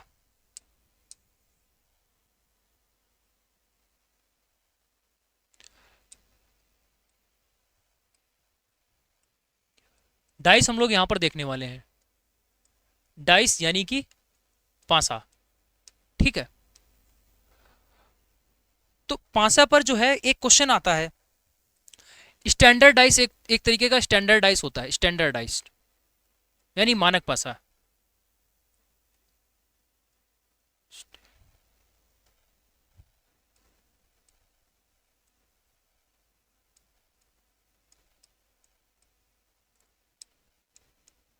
मानक पासा, मानक पासा पर बेस्ड क्वेश्चंस इस तरीके का आता है। इसमें सिर्फ एक पॉइंट आपको नोट करना है। इसमें यह होता है कि आपको ध्यान रखना है, इसमें जो है विपरीत साइड का, विपरीत सतहों का योगफल, विपरीत सतहों का योग 7 होता है। विपरीत सतहों का योगफल 7 होता है। जैसे आपके पास में एक डाइस बना हुआ है,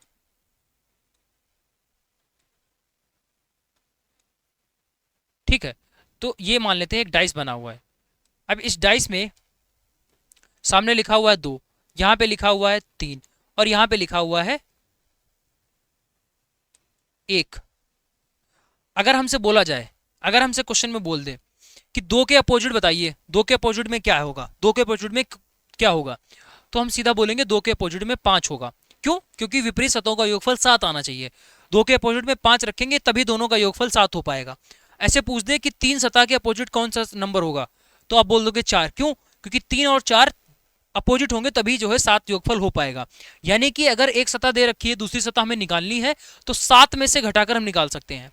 एक सतह अगर हमें दे रखी है, जैसे यहाँ पर 1 दे रखा है, पूछा जाए दूसरी सतह बताओ, तो हम सीधा 7 में से एक घटा देंगे यानी कि 6, तो दूसरी सतह हमारे पास में 6 हो जाएगी। समझ में आ गया?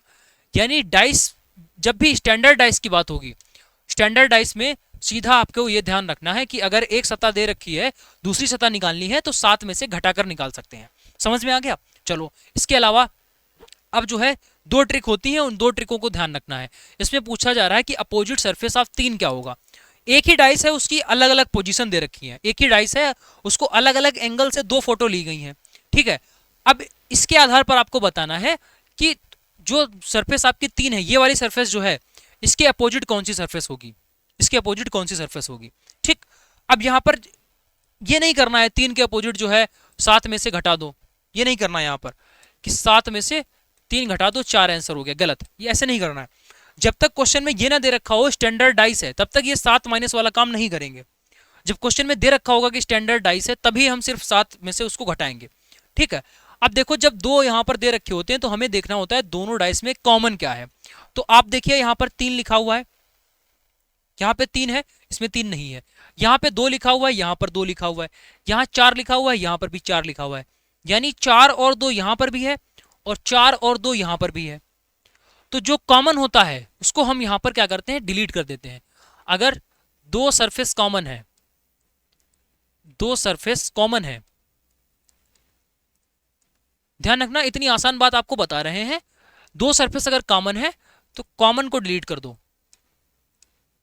कॉमन को, अगर 2 सरफेस कॉमन है तो कॉमन को डिलीट कर दो, बचा हुआ एक दूसरे के अपोजिट हो जाता है, बचा हुआ आपका जो है वो आंसर हो जाता है, सीधी सी बात है।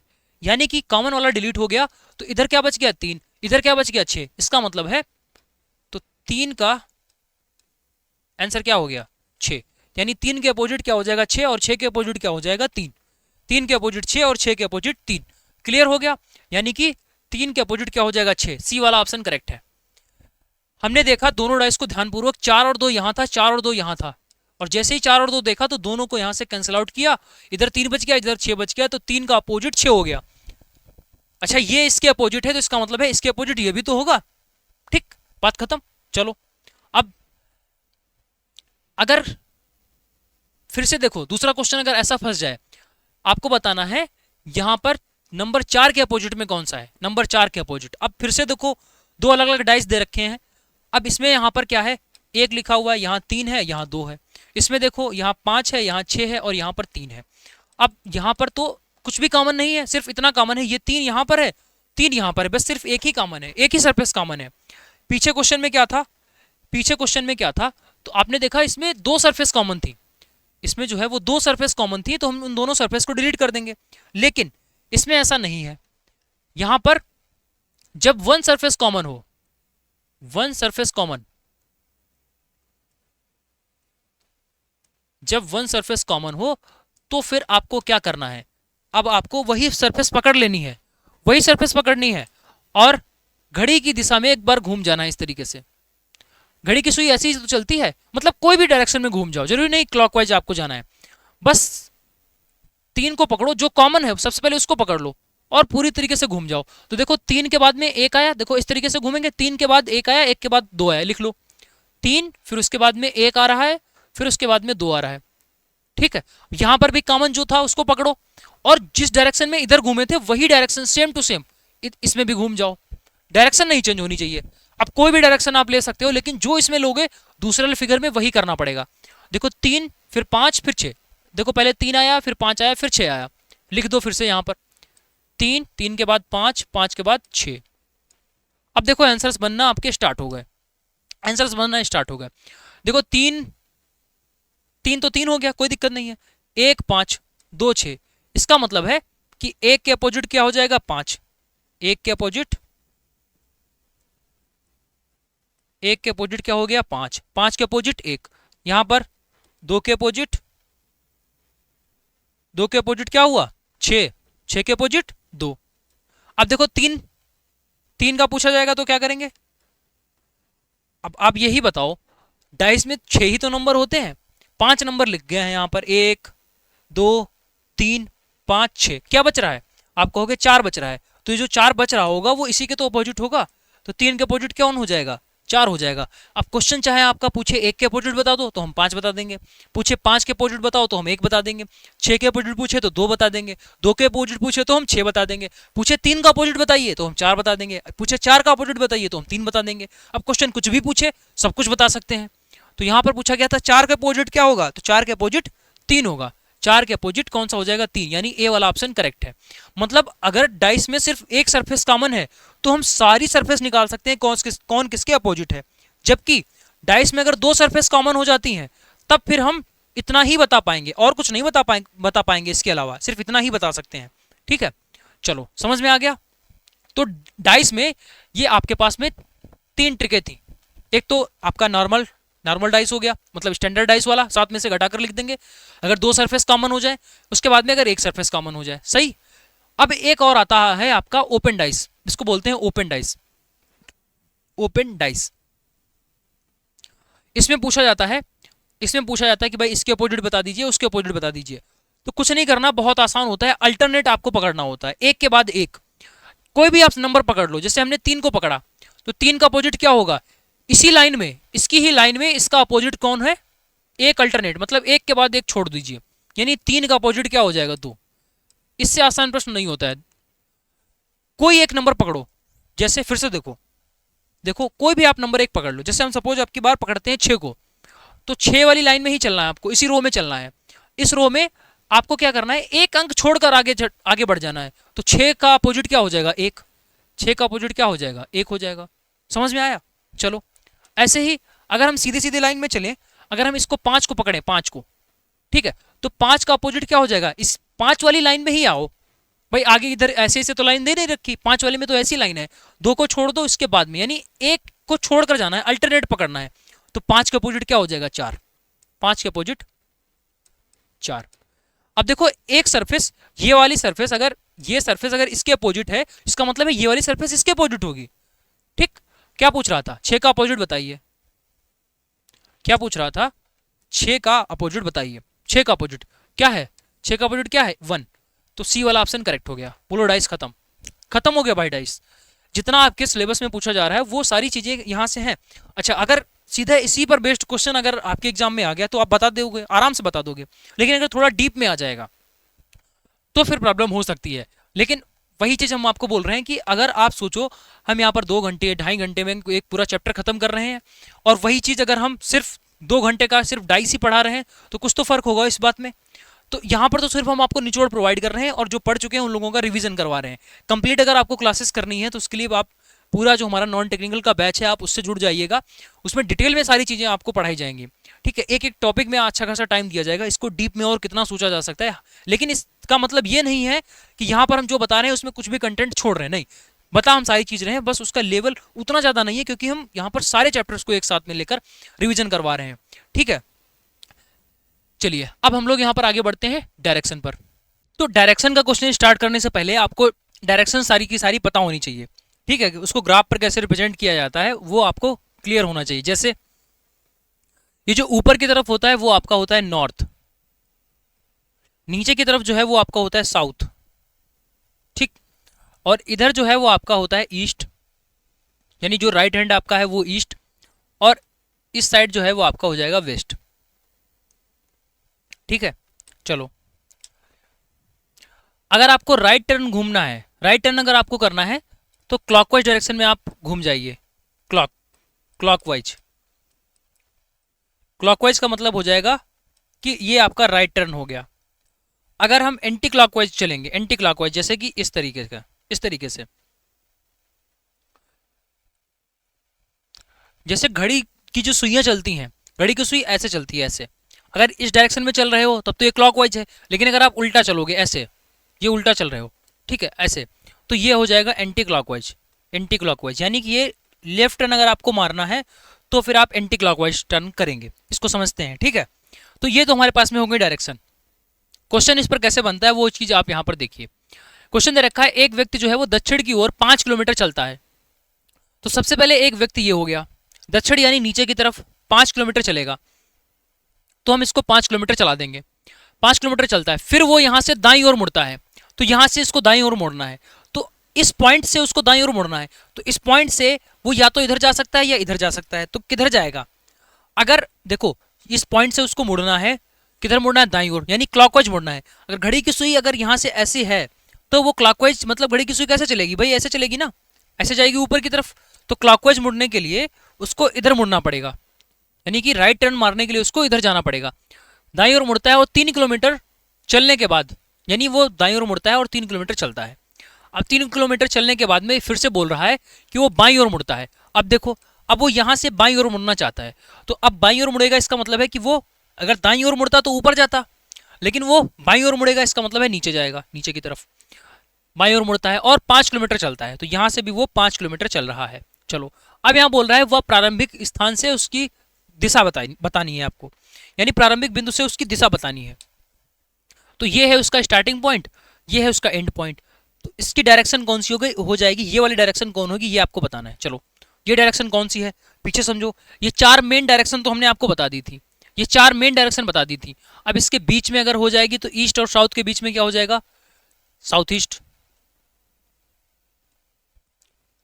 कहने का मतलब है कि ये ईस्ट लिखा हुआ है, ये साउथ लिखा हुआ है, तो ईस्ट साउथ दोनों को मिलाकर लिख दो, साउथ ईस्ट हो गया।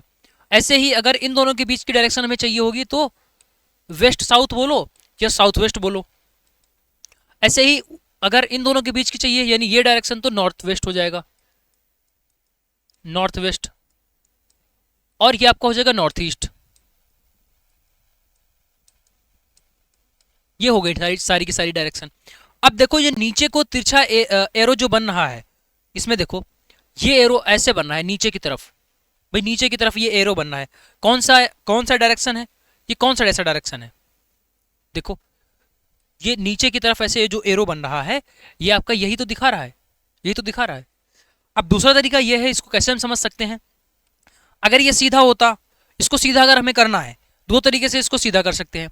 या तो हम इसको नीचे की तरफ ले आए, नीचे की तरफ, या तो हम इसको ले आए तो सीधा हो सकता है, या फिर ये जो टेढ़ा है इसको ऊपर की तरफ इधर लेके जाए तो ये सीधा हो सकता है। यानी दो ही कंडीशन है।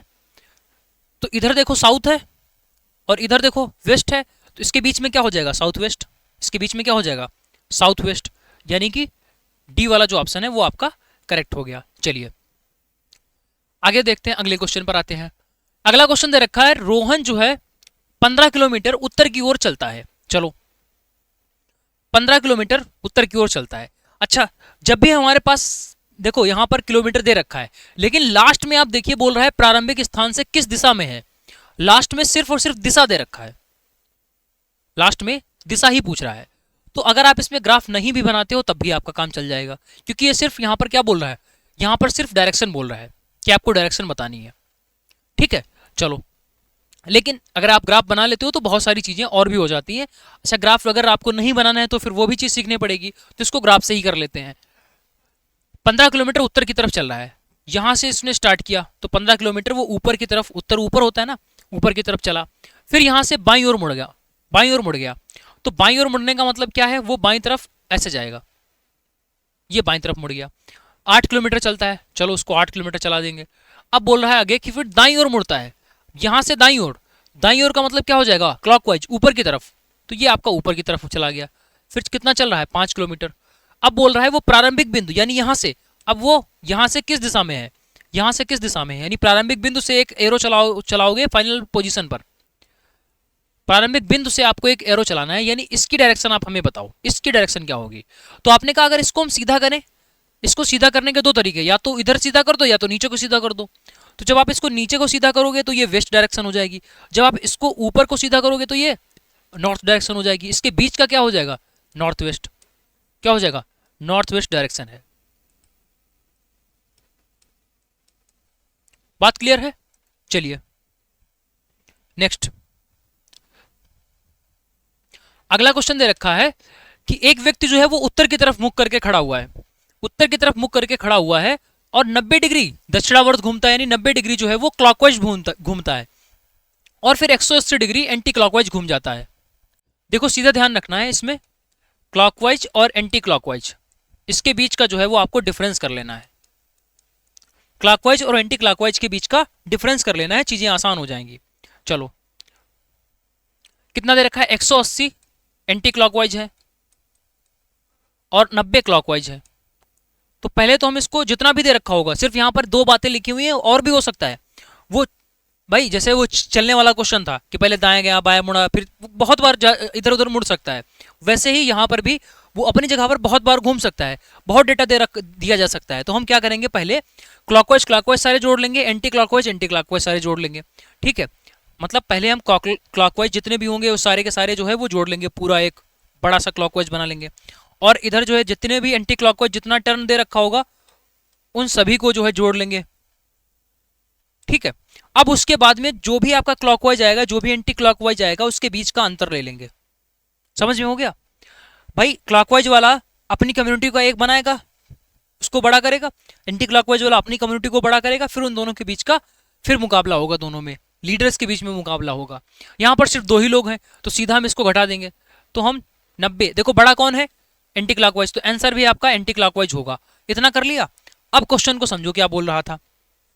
एक व्यक्ति का मुख उत्तर की तरफ है, यानी एक व्यक्ति जो है वो नॉर्थ साउथ ईस्ट वेस्ट, ये उत्तर की तरफ है। अब उत्तर की तरफ है, ये दो बातें जो हुई हैं इनकी जगह पर सीधा हम ये बोल सकते हैं कि 90 degree anti clockwise, 90 degree anti clockwise, यानी एक आदमी जो उत्तर की तरफ है इस तरीके से, अब इसको 90 डिग्री एंटी क्लॉकवाइज घुमाना है। 90 डिग्री यहां से इधर भी घूम सकता है और 90 डिग्री इधर भी घूम सकता है। हमें एंटी क्लॉकवाइज चाहिए।